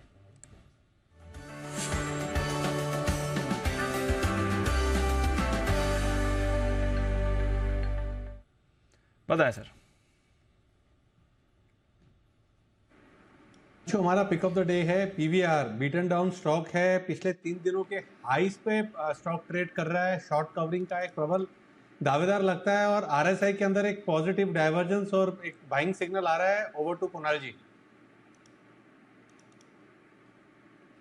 देखिए चार्ट स्ट्रक्चर स्ट्रांग है। काफी समय से स्टॉक करेक्ट हो चुका है। अब नीचे के लेवल से हम इसमें एक रिवर्सल बनता हुआ देख रहे हैं, तो इन स्तरों पर इसमें खरीदारी करके चलने की हमारी राय है। स्टॉप लॉस रखें। स्टॉप लॉस 1470 1470 के स्टॉप लॉस से बाय करें। पहला टारगेट होगा 1525 का, इवेंचुअल टारगेट 1550 रुपए का। खरीदारी की राय है पीवीआर है आपके लिए कुणाल जी राकेश जी की तरफ से। 1525 1550 टारगेट, 1470 का स्टॉप लॉस। इस हफ्ते तो कोई पिक्चर रिलीज नहीं हुई थी। नहीं, 3 दिनों के लंबे वीकेंड में film release. I think money Ratnam की शायद हुई थी। PS2। हाँ। बंसल जी बताइए इस हफ्ते कौन कौन सी रिलीज हुई? अनिल जी देखने वाली तो एक भी रिलीज नहीं हुई। अनिल जी नोटा है अनिल जी? आम की कोई नहीं है सर, मतलब ऐसी मजबूत फिल्म कोई भी नहीं थी। नहीं ना बंसल जी, आप वो भी ट्रैक करते हैं? मजबूत तो अनिल जी मजबूत नहीं, हल्की कमजोर भी हो कोई। हाँ नहीं बोलिए पहले बोलिए। कोई ग्रेविटी हो ना, मतलब कि कई कबार कमजोर मूवी के लिए भी आदमी हॉल में चले जाता है। हाँ, तो ऐसी भी कोई मूवी नहीं है कि आप हॉल में जाए अनिल जी। आजकल आप वो भी ट्रैक करते हैं OTT वगैरह पे क्या रिलीज हो रहा है सर? बिल्कुल अनिल जी, OTT को ट्रैक करता हूँ, और उस पर जो है ना ये Z5, उस पर एक अच्छी अनिल जी इंटरेस्टिंग मूवी आई है अनिल जी, वो देखनी चाहिए। कुणाल जी सवाल आपसे है, बंसल जी OTT भी ट्रैक करते हैं, मूवीज भी ट्रैक करते हैं, चार्ट्स कब ट्रैक करते हैं? अनिल जी उनके वो सारा काम अनिल जी मैं ही करता हूँ। अनिल जी अब आपको ये मैं कब तक अनिल जी छुपाऊं, अब आपको समझ आ ही गया होगा। और अनिल जी दूसरी बात अनिल जी ये है, और विशेष बात ये है कि अनिल जी IPL चल रहा है। हाँ जी, IPL चल रहा है। अनिल जी अगर IPL भी PVR पर दिखाया जाए तो हाँ। बंसल जी अनिल जी डेफिनेटली जाएंगे। तो PVR वाले अगर सुन रहे हो अनिल जी, IPL को भी उस पर दिखाया जाना चाहिए। कल जैसा मैच हो तो बहुत लोग जाएंगे। हाँ, अरे जबरदस्त। ये मजा इसी में आता है। हिंदुस्तान में तो आदत है ना हमारी, 2 लोग झगड़ रहे तो हम पहुंच ही जाते हैं, भले दोनों को नहीं जानते हो, जाके देख जानते हैं। फिर बॉक्स वाले को पूछेंगे पास, अरे क्यों लड़ रहे हैं, बोले मुझे नहीं पता कौन है, नहीं पता। फिर भी 10 मिनट तक खड़े होकर देखेंगे, दोनों लड़ लड़ा के फिर मतलब दोनों भी सोचे कि दर्शक जाएं तो हम अपना झगड़ा खत्म करें, मारपीट खत्म करें, वैसा हाल है। तो अगर कल जैसा मैच हो तो दर्शक पक्का बढ़ जाएंगे। मैच आफ्टर मैच हाँ, मतलब मैच तो छोड़ो, बाद तक भी बैठे रहेंगे लोग कि भाई पहले इनको जाने दो फिर हम जाएंगे, क्या पता और कुछ देखने को मिले। भाई तो कल किसने देखा मैच? कल किसने देखा आपने? बंसल जी ने देखा, झगड़ा नहीं देखा आप लोगों ने किसी ने? अनिल जी इनको तो ये भी नहीं मालूम झगड़ा हुआ किसके, आप तो क्लिपिंग दिखा दी। नहीं तो मैं कहने वाला था इन सबसे पूछे अनिल जी, मैं इनसे कहने वाला था अनिल जी आपको कि पूछे झगड़ा किसका हुआ, अगर नहीं बता पाए तो इनको कतार में खड़ा रखे अनिल जी। जी कुणाल जी बताएं। अनिल जी जिनके घर में कल झगड़ा हुआ है अनिल जी, उनका भी रुचि अनिल जी इसी झगड़े में है जो अनिल जी ट्विटर पर दिखाया गया सबने को अनिल जी, तो सबको ज्ञान है अनिल जी किसका झगड़ा हुआ, क्या क्या बोला गया। तो चलिए, ये था कल का मामला, बड़ा इंटरेस्टिंग जो क्रिकेट के मैदान में आपको देखने को मिला। मैच बहुत अच्छा था, जोरदार था, मजा आया देखने में, इसमें कोई डाउट नहीं। आइए, तो पीवीआर है कुणाल जी और राकेश जी का पसंद का स्टॉक। एक वागले साहब की तरफ से भी आ रहा है स्टॉक, बिगुल वागले का वंडर।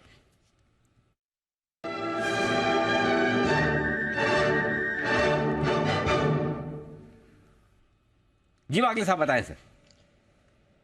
अनिल जी बीटीएसटी करके जाना है जुबिलेंट फूड्स में, 460 का एक मल्टीपल टॉप क्लियर किया है, अभी 462 का भाव है। आपको 470 तक के लेवल्स कल तक ही मिलने चाहिए, तो 8 रुपए का रिवॉर्ड है। आपका स्टॉप लॉस 457.50 का होना चाहिए, तो एक 2.5 रुपए का रिस्क होगा, 2.5-3 रुपए का रिस्क होगा, 3 रुपए का रिस्क, 8 रुपए का रिवॉर्ड। ये शायद 475 तक भी जा सकता है अगर एक आध दिन और वेट करें तो।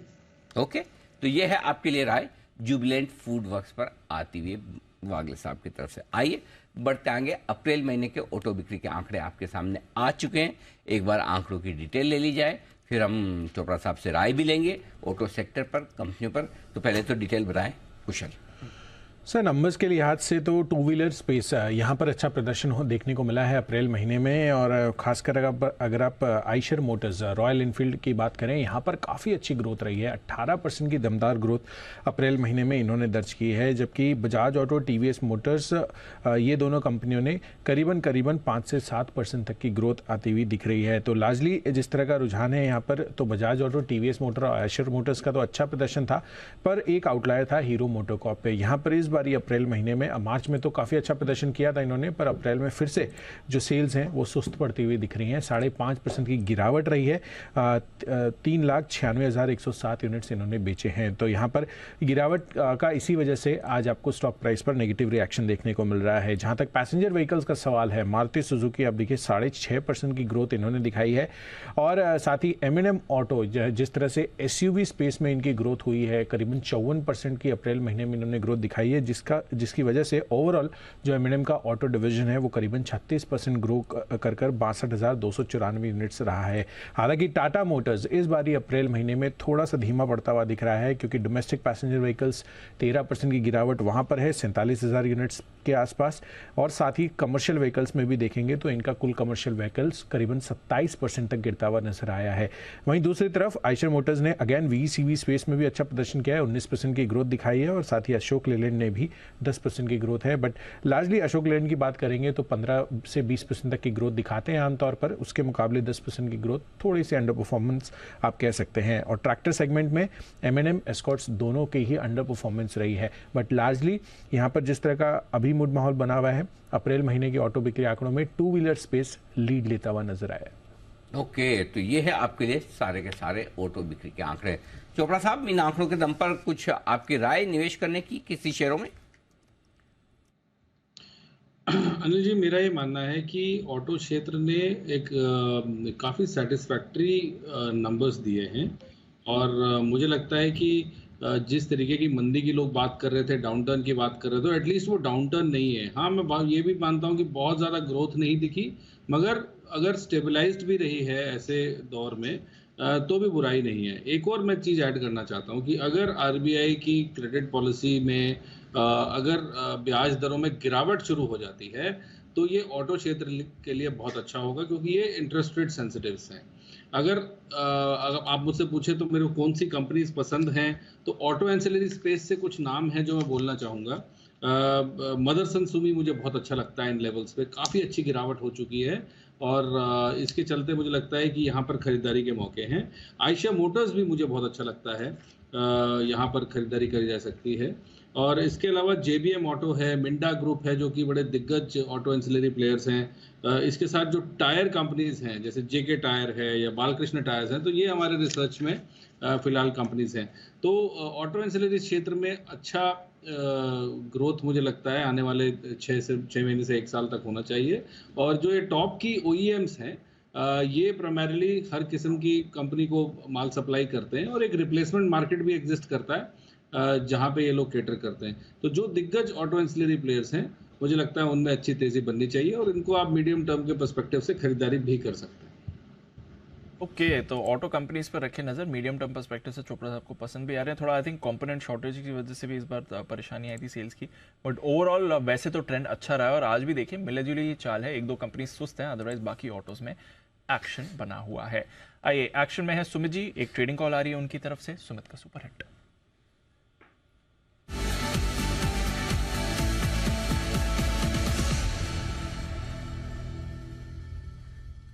बताएं सर।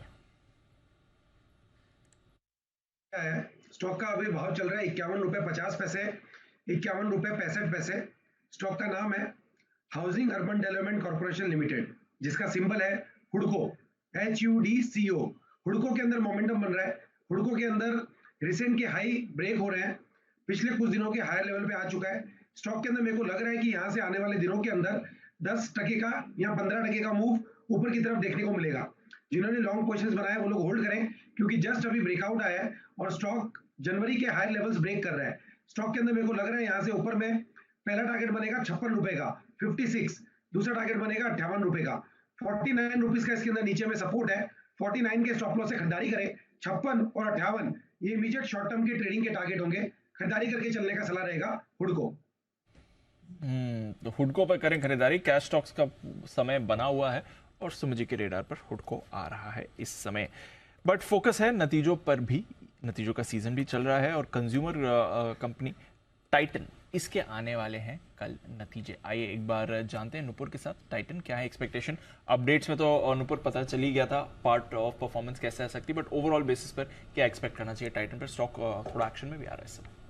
हाँ बिल्कुल, जो क्वार्टरली अपडेट आया था तब कंपनी ने कहा था कि स्टैंड अलोन बेसिस पे कंपनी की आय में 25% की ग्रोथ हुई है। तो भाई अगर अनुमान लगाए तो 9,000 करोड़ के आसपास की आय इस बार कंपनी की आ सकती है। कामकाजी मुनाफा देखिए तो 32% से बढ़कर 1,035 करोड़ का इस बार का अनुमान है और मार्जिन फ्लैट रह सकते हैं। इस बार कंपनी के 11% के आसपास के मार्जिन आ सकते हैं और मुनाफा भी देखें तो 713 करोड़ का इस बार का अनुमान है। कंपनी की आय तो हमें पता है 25% से बढ़कर आने वाली है स्टैंड अलोन बेसिस पे, लेकिन जो मार्जिन्स का फिगर होगा 11% का, उस पर रहने वाली है नज़र, क्योंकि वो काफ़ी इंपॉर्टेंट होने वाला है।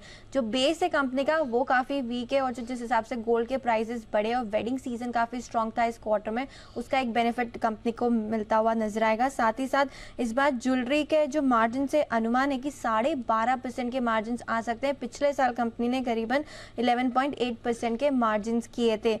इसके अलावा अगर देखें तो वॉचेज इन वेरिएबल सेगमेंट में कंपनी ने 41% की ग्रोथ की है, आई केयर में करीबन 22% की ग्रोथ है और इसके अलावा जो ज्वेलरी सेगमेंट है वो 23% की ग्रोथ इस बार दिखा सकता है। तो पूरी नज़र मैनेजमेंट की कमेंट्री जो वेडिंग सीजन आने वाला है उसके ऊपर, गोल्ड के प्राइसेस के चलते अगर डिमांड पे कोई इम्पैक्ट आता है और जो मार्जिन चाहे वो स्टैंड अलोन बेसिस पे हो या फिर ज्वेलरी के मार्जिन इस पर रहने वाले, क्योंकि एक्सपेक्टेशन है कि 12.5% के ज्वेलरी मार्जिन इस बार आ सकते हैं। ओके, तो टाइटन पर रखनी है नज़र। चोपड़ा साहब, टाइटन पर कोई व्यू? अपडेट्स अच्छे रहे हैं, परफॉर्मेंस भी अच्छी एक्सपेक्टेड है, स्टॉक भी वैसे तेज़ी में ही है, 2600-2700 के लेवल पर क्या करना है सर? दीप, मुझे लगता है कि यहाँ से भी थोड़ी सी तेज़ी और बरकरार हो सकती है और 2800 तक ये स्टॉक जा सकता है। नो डाउट गोल्ड प्राइसेस के फर्म अप होने से जो गोल्ड कंपनीज हैं चाहे वो मुथूट हो, मन्नापुरम हो, टाइटन हो, ऐसी कंपनीज को फायदा पहुंचता है। मगर टाइटन का जो बिजनेस मॉडल है वो ज़्यादा वाइड स्प्रेड है। सिर्फ गोल्ड के अलावा भी, ज्वेलरी के अलावा भी ये लोग घड़ियाँ भी बनाते हैं, ये लोग चश्मे भी बनाते हैं, ये लोग फेस्टिविटी से लेके भी काफ़ी सारे इनके पास प्रोडक्ट लाइंस हैं। और मुझे लगता है टाइटन ओवरऑल एक अच्छा फ्लैगशिप ब्रांड है टाटा का। और मैं ये भी एक्सपेक्ट करता हूँ कि इस बार जो वेडिंग सीजन सर्दियों की तरफ आएगा वो बहुत स्ट्रांग होगा, क्योंकि इस बार जो मैं किसी से बात कर रहा था, गर्मियों में बहुत ज़्यादा दिन नहीं है शादियों के, जो साए बोलते हैं नॉर्थ इंडिया में, तो बहुत ज़्यादा दिन नहीं है। तो आई थिंक इस बार जो अक्टूबर, नवंबर, दिसंबर में जो शादी का सीज़न चलेगा बहुत स्ट्रांग होगा। और टाइटन जैसी कंपनीज को बहुत फ़ायदा पहुंचता है, क्योंकि एक पहली बात ये नेशन वाइड इनका डिस्ट्रीब्यूशन नेटवर्क है, बहुत स्ट्रांग प्रेजेंस है, ब्रांड है, और लोगों का विश्वास है ब्रांड के ऊपर कि उनको कोई गलत चीज़ नहीं मिलेगी। तो टाइटन वैसे भी अच्छा लगता है फंडामेंटली भी, और चार्ट्स पे भी मुझे लगता है काफ़ी अच्छा फॉर्म अप हो रहा है। हो सकता है इसके अंदर भी एक गोल्डन क्रॉस बने। ओके, तो ये है आपके लिए। कुणाल जी, जरा एक राय लेनी थी आपसे।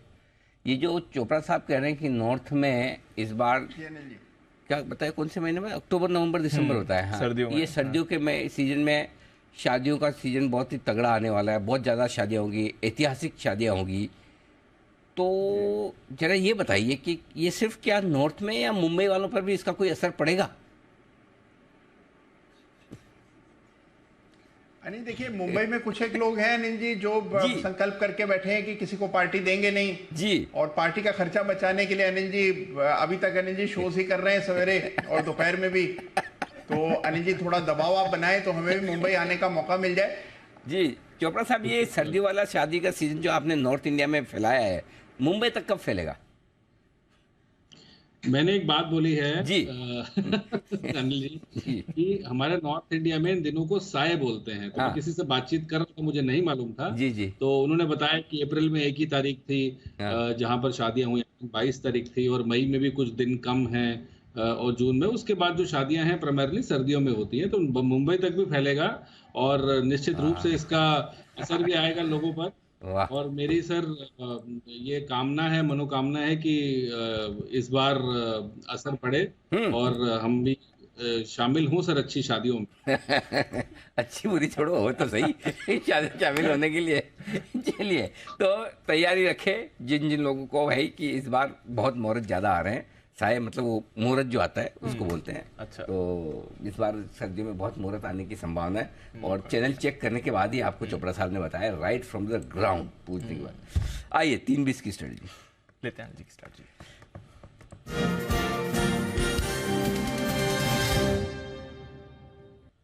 तो डाउ फ्यूचर्स थोड़ा रिकवर हो गया, 75 पॉइंट नीचे था आखिरी स्ट्रैटेजी में, अब 45 पॉइंट नीचे है। नैस्डैक फ्यूचर्स पॉजिटिव टेरिटरी में आ गया, तो हल्की फुल्की रिकवरी यहाँ पर है।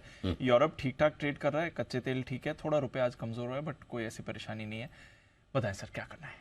व्यू तो तेजी का ही है दीप, और क्लोजिंग अच्छी हो रही है, 18,100 के ऊपर है तो कोई दिक्कत वाली बात नहीं। 18,200 के ऊपर निकलते तो बढ़िया था, वहीं से घूमे और 43,500 के आसपास से ही घूमे, फिर भी 43,300 के आसपास अच्छी ही क्लोज हो रहे हैं। तो अभी तक तो कोई ऐसा सिग्नल नहीं है जिससे आपको ये मानना चाहिए कि कोई तेजी का रुझान खत्म होने के संकेत हरे में ही बंद हो रहे हैं। 200 पॉइंट डाउ ऊपर, सेंसेक्स ऊपर है, 100 पॉइंट बैंक निफ्टी ऊपर है, 75 पॉइंट निफ्टी ऊपर है। चूंकि डाउ फ्यूचर्स 51 पॉइंट नीचे है, जो कि कोई बहुत ज़्यादा नहीं। अगर आपको डर लगे तो 18,000 का पुट ऑप्शन खरीद के आप अपने आप को हेज रख सकते हैं, तेजी की पोजीशन बरकरार रखें। 43,000 का पुट ऑप्शन खरीद कर आप बैंक निफ्टी में अपनी पोजीशन को हेज रख सकते हैं। बाकी लॉन्ग पोजीशन बनाए रखने में कोई हर्ज नहीं। फ्रेश खरीदारी कल की जा सकती है, आज नहीं। आजकल मार्केट रोज आपको मौका दे तो रहे हैं। आज भी नीचे में 18,100 था और ऊपर में लगभग 18,175 तक पहुंचा था। आज का हाई क्या है 18,180, तो 75 पॉइंट आपको दिन में स्क्रीन पे मिलते हैं। बैंक निफ्टी में भी 43,270 से 43,470, 200 पॉइंट के आसपास का मूव तो बनाए। तो फ्रेश खरीदारी आज ना करें, कल सुबह करें। है उसे आप होल्ड कर सकते हैं, चाहे तो हेज कर सकते हैं, कोई दिक्कत नहीं। गॉट इट, ठीक है। ये है आपके लिए अनिल जी की तरफ से राय इस समय। आइए कैश का ऑप्शन देने के लिए तैयार हैं जय Thakkar.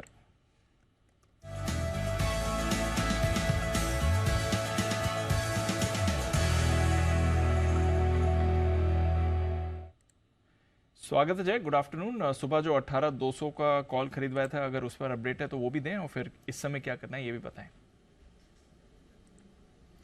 Very good afternoon to you Deep and good afternoon to you Anil ji. Well Deep, जो मैंने सुबह 18200 का कॉल दिया था 44 पर, वो भी करीब 40 के आसपास ही ट्रेड कर रहा है, तो उसमें बने रहे। अगर आप देखिए आज इंडेक्स दीप 40 पॉइंट्स के रेंज में ट्रेड कर रहा है। अगर आप देखिए ब्रॉडली जब से खुला है तब से ऊपर में 17,180 और लोअर साइड पे लगभग 18,132, तो नियरली अराउंड 50 पॉइंट्स के रेंज में मार्केट ने पूरा दिन निकाल दिया है। But however I think stance अभी भी बुलिश है, तो उसमें आप बने रह सकते फॉर श्योर। आई मीन जो लेवल्स हमने मेंशन किए वही लेवल्स के साथ। अब जो फ्रेश रिकमेंडेशन है, बिकॉज हमारा निफ्टी में ऑलरेडी कॉल ओपन है Deep, so fresh recommendation stock specific रहेगा। और स्टॉक स्पेसिफिकली अगर आप देखिए सो ABFRL में एक अच्छा बाउंस बैक मुझे एक्सपेक्ट मैं कर रहा हूँ। यहाँ पे आप 230 के स्ट्राइक का कॉल ऑप्शन खरीदें, जो करीब अभी 5 रुपये 40 पैसे 5 रुपये 50 पैसे के रेंज में ट्रेड कर रहा है। इसको खरीदने की सलाह है। यहाँ पे आपको जो डीप स्टॉप लॉस लगाना होगा that can be placed at 3.40, सो 5.40 5.50 में अगर आप खरीदते हैं 3 रुपये 40 पैसे का आप एक स्टॉप लॉस लगाए, यानी कि 2 रुपये का एक रिस्क हुआ, 2600 का लॉट है, सो अराउंड 5200 का आपका एक डाउन साइड रिस्क हुआ। ऊपर में जो टारगेट्स है वो अग्रेसिव टारगेट्स है इसके। ऊपर में फर्स्ट टारगेट जो इसका निकल कर आ रहा है दैट इज 9.7, 9 रुपये 70 पैसे का पहला टारगेट है। दूसरा टारगेट डीप जो इसका निकल कर आ रहा है दैट इज 14 रुपीज़, सो 14 रुपये तक के भी लेवल्स आपको देखने मिल सकते हैं। मंथ वाइज अगर आप देखें दीप, तो 5 कंसेक्यूटिव नेगेटिव मंथ्स के बाद लास्ट मंथ अप्रैल में एक पॉजिटिव क्लोज हमें देखने मिला। कहीं ना कहीं दैट क्लियरली इंडिकेट्स के डाउन ट्रेंड जो है वो हॉल्ट हो चुका है, पॉज ले चुका है वहाँ पे, और इसका आपको रिट्रेसमेंट ऊपर की तरफ देखने मिलेगा। और शॉर्ट कवरिंग भी लग रहा है डेटा के ऊपर अगर आप देखेंगे, तो मुझे ऐसा लग रहा है 240 ये फर्स्ट टारगेट इसका निकल कर आ रहा है, and thereafter it comes to around 248, so 240-48 के लेवल्स मुझे स्पॉट में नजर आ रही थी, इसलिए 230 का आप कॉल खरीद के चल सकते हैं। रिस्क रिवॉर्ड पर्सपेक्टिव भी अच्छा है। तो ये है आपके लिए जय की तरफ से राय। इस समय स्टॉक पर नजर रखिए। जो सुबह 18,200 का कॉल था वो तो आप होल्ड कर सकते हैं, बट फिलहाल AB फैशन यहाँ पर 230 के कॉल खरीदने की राय आ रही है। टेक्सटाइल, अपैरल्स, रिटेल से जुड़े कोई भी स्टॉक हो, आज आपको जबरदस्त मूव है। ट्रेंड की अभी हम बात कर ही रहे थे, AB फैशन पर भी आपको रखनी है नजर। ये स्टॉक भी एक्शन में आ रहा है। आइए फिर क्लोजिंग की तरफ बढ़ते हैं। इवेंटफुल डे रहा है, स्टॉक्स में भरपूर एक्शन है। मिड कैप स्मॉल कैप की जबरदस्त तेजी आई है। इंडेक्स लेवल पर भी आप जिन लेवल से खुले थे उसके अच्छी खासी गेंस के साथ ही बंद हो रहे हैं। इनफैक्ट ओपनिंग लेवल से थोड़ी अब मुनाफा वसूली आखिरी 10 मिनट में आई है, बट अदरवाइज अच्छी गेंस के साथ ही बाजार बंद हो रहा है। ONGC आज का टॉप गेनर था, 3.5% का उछाला है। विंडफॉल टैक्स गेन में भी हमने कटौती होते हुए देखी है। कच्चे तेल के दाम भी $80 के नीचे हैं। टेक महिंद्रा में जबरदस्त रैली रही, 3% ऊपर ये काउंटर था। टाटा कंज्यूमर, टाटा स्टील, यहाँ पर भी आपने अच्छी एक्शन देखा है। रिलायंस इंडस्ट्रीज इसकी तरफ से भी सारा था 1% ऊपर। Hindalco, Maruti Suzuki, Infosys, NTPC, UPL, JSW, broad base sectoral participation basically आपको बाजार में दिखा है। हीरो मोटोकॉर्प पर दबाव था ऑटो बिक्री के आंकड़ों के बाद। सन फार्मा में थोड़ी परेशानी थी, USFDA ने एक ड्रग के टेक ओवर के लिए मना कर दिया है। अल्ट्राटेक में आपने गिरावट देखी है नतीजों के बाद, जिसकी सुबह हम बात भी कर रहे थे। भारतीय एयरटेल यहाँ पर भी वीकनेस है। कोटक बैंक नंबर्स अच्छे थे बट नतीजों के बाद मुनाफा वसूली आई है। Tata Motors, Bajaj finance, Bajaj Finserv, SBI, HUL यहाँ पर भी आपने वीकनेस देखी है। ITC और TCS दोनों एकदम फ्लैट बंद हो रहे हैं। वायदा कारोबार की तरफ आइए। इंडिया मार्ट जबरदस्त गाइडेंस है, मार्जिन एक्सपेंशन की बात कर रही है कंपनी, 5.5% ऊपर ये काउंटर है। इंडिया बुल्स हाउसिंग यहाँ पर 5% की तेजी रही है। IDFC फर्स्ट बैंक आज का स्टार है, सुबह स्टॉक ऑफ द डे में बात भी हुई थी, टारगेट भी पहला वाला हिट हुआ। जबरदस्त एक्शन, 4% की तेजी इसमें भी है। जुबलेंट फूड्स, दाजी अभी इसकी बात कर ही रहे थे, 3.5% ऊपर। ट्रेंड, M&M फाइनेंस, नतीजों का रिएक्शन इसमें। AU small finance bank, LIC housing, IDFC limited, ये सारी NBFCs में आपने अच्छा एक्शन देखा है। REC भी काफी एक्टिव बंद हो रहा है। बायोकॉन, इसमें खरीदारी थी, वाग्मी साहब की पसंद। हिंदुस्तान कॉपर सुबह से बजिंग है। इंडियन होटल सुबह से बजिंग है। HDFC, AMC, एस्ट्रल, सिंजीन, सेल, संवर्धना, मदरसन, यहाँ पर भी बड़ी तेजी आपको आती हुई दिखी है। गिरावट, RBL बैंक नतीजों के बाद, जहां पर सुबह शॉर्ट कॉल भी था आपके लिए, 4% नीचे ये काउंटर है। अतुल लिमिटेड में 3.5% का कट है। ग्लेनमार्क फार्मा पर दबाव, यूनाइटेड ब्रूरीज 2.5% फिसलते हुए। अशोक लेलैंड पर आज दबाव था। इसके साथ ही टाटा कम्युनिकेशंस में भी आपने प्रेशर देखा है। कोलगेट, कोफोर्ज, अंबुजा नतीजों से पहले, IEX, आरती इंडस्ट्रीज और वोडाफोन आइडिया, यहाँ पर भी आपने गिरावट देखी है। बट कैश मार्केट के कई सारे स्टॉक्स थे जहां पर आपने जबरदस्त एक्शन देखा है। रेलवे स्टॉक्स देखिए, इरकॉन 16% ऊपर, RVNL 10% ऊपर, राइट्स में 7% की तेजी आपको दिखी है। IRFC भी 6% ऊपर रहा। पंजाब एंड सिंध बैंक जिसके अभी अभी नंबर्स आए हैं, 6% की तेजी इसमें भी थी। मूव आपने KC इंटरनेशनल में देखी है, बालाजी एमाइंस, कोचिन शिपयार्ड, यहाँ पर भी अच्छा एक्शन था। Devyani International, IRB infra, New India Assurance, हमारी एक्सक्लूसिव खबर भी थी सुबह, Asahi India, Sapphire Foods, Akzo Nobel, VIP Industries और मजगांव डॉक, यहाँ पर भी जबरदस्त तेजी रही है। तो कैश मार्केट के स्टॉक्स की एनर्जी बढ़िया आउट परफॉर्मेंस थी। अभी पिछले 5 मिनट में वसूली हुई है, जहां सुबह खुले थे वहीं पर बंद हो रहे हैं, बट अदरवाइज ब्रॉडर मार्केट्स में अच्छा action, broad based sectoral action भी आज बढ़िया रहा है सर। शानदार तेजी ब्रॉडर मार्केट में देखने को मिली है और एक बढ़िया क्लोजिंग आज फिर से हरे निशान में होती दिखी है। और दीप, मेरे ख्याल से लगातार छठा ट्रेडिंग सेशन है जहां बाजार आपको मजबूती के साथ बंद होते हुए नजर आए। पिछले हफ्ते के 5 के 5 सेशन, इस हफ्ते के भी दोनों सेशन कल वाला नहीं पॉजिटिव मान के चल रहे हैं भाई। अगर कल खुले हो तो पॉजिटिव बंद होते हैं 100%, है ना, कोई रीजन नहीं तो ये तो रात को अमेरिका खराब हुआ ना, फ्राइडे तो मजबूती था, तो हाँ इसलिए मान लेने में हर्ज नहीं है। आइए बाजार बंद होने के बाद के एक्शन पे करते हैं फोकस। इन दिनों इलेक्ट्रिक व्हीकल सेगमेंट में कई नए प्रोडक्ट्स मार्केट में आ रहे हैं और अगर आप भी एक डेली यूज के लिए इलेक्ट्रिक कार खरीदना चाहते हैं तो तमाम लेटेस्ट फीचर्स के साथ, साइज में भी छोटी हो जो आपके रोज के काम आ जाए, तो जिग्निशन में आज हम आपको दिखाएंगे MG की नई स्मॉल इलेक्ट्रिक कार कॉमेट। आज बात करेंगे ऑटो कंपनी के टॉप मैनेजमेंट से भी और साथ ही दिखाएंगे ऑटो वर्ल्ड से जुड़ी हुई कुछ लेटेस्ट खबरें। जी बिजनेस की एग्जीक्यूटिव एडिटर स्वाति खंडेलवाल के साथ देखिए जिग्निशन शाम 4:26 पर। इसके अलावा दुनिया भर में अस्थमा के कुल मामलों के करीब 13% मामले भारत से हैं और चिंता की बात यह भी कि अस्थमा से होने वाली ग्लोबल डेथ में भी भारत की हिस्सेदारी 42% से ज़्यादा की है। ये आंकड़े परेशान कर सकते हैं, लेकिन सच्चाई ये है कि इस बीमारी से पीड़ित 90% लोगों को सही इलाज नहीं मिल पाता है। आज है विश्व अस्थमा दिवस। ऐसे में शाम 6 बजे हम इसी पर करेंगे चर्चा कि आखिर भारत में अस्थमा क्यों विकराल रूप लेता जा रहा है, इसकी वजह क्या है, बचने का उपाय क्या है, कैसे थमेगा अस्थमा। हमारा साथ देंगे एक्सपर्ट्स के पैनल में डॉक्टर विक्रम जग्गी साहब होंगे, director asthma chest allergy centre के नई दिल्ली से, doctor Vivek Nangia, head pulmonology Max hospital, और ईरा त्रिवेदी, जानी मानी योग एक्सपर्ट, जो बताएंगे कि अस्थमा से लड़ने के लिए अपने फेफड़ों को, लंग्स को कैसे मजबूत किया जाए। ये है हमारी शाम की आपकी खबर, आपका फायदा 6 बजे की पेशकश। जी बिजनेस के स्टिंग ऑपरेशन हफ्ता वसूली का एक बार फिर से बड़ा असर देखने को मिला है। गूगल ने अपने प्ले स्टोर से 3,500 से ज़्यादा ऐसी ऐप्स को हटा दिया है जो नियमों का पालन नहीं कर रही थी। आपको याद होगा जी बिजनेस की मुहिम के चलते ही गूगल को अपनी पॉलिसी में बदलाव करना पड़ा था और इस बदलाव के बाद से ही ऐसे लॉन ऐप्स पर लगाम कसी जा रही थी। आज इंडिया 360 डिग्री में होगा पूरा विश्लेषण। ऐप वसूलीबाज चुन चुन के साफ, ये हमारी कवर स्टोरी है रात 8 बजे की। दूसरी स्टोरी, साइबर फ्रॉड पर लगाम के लिए डिपार्टमेंट ऑफ टेलीकम्युनिकेशन DOT ने एक ID पर जारी होने वाले सिम कार्ड की संख्या घटाने का फैसला किया था। पहले एक ID पर 9 सिम कार्ड जारी हो सकते, लेकिन अब सिर्फ 4 सिम कार्ड जारी हो पाएंगे। इसके अलावा फर्जी सिम कार्ड रोकने के लिए AI के इस्तेमाल की भी तैयारी की है। आज इंडिया 360 डिग्री की दूसरी कवर स्टोरी में करेंगे, इसी पर हम चर्चा, देखना मत भूलिए। एक आधार सिम कार्ड 4, रात 8 बजे, ये हमारी दूसरी कवर स्टोरी। फाइनल क्लोजिंग आपकी स्क्रीन पर इस वक्त आ चुकी है, एंजॉय कीजिए। 18,147 82 अंकों की तेजी के साथ 0.5% ऊपर है निफ्टी।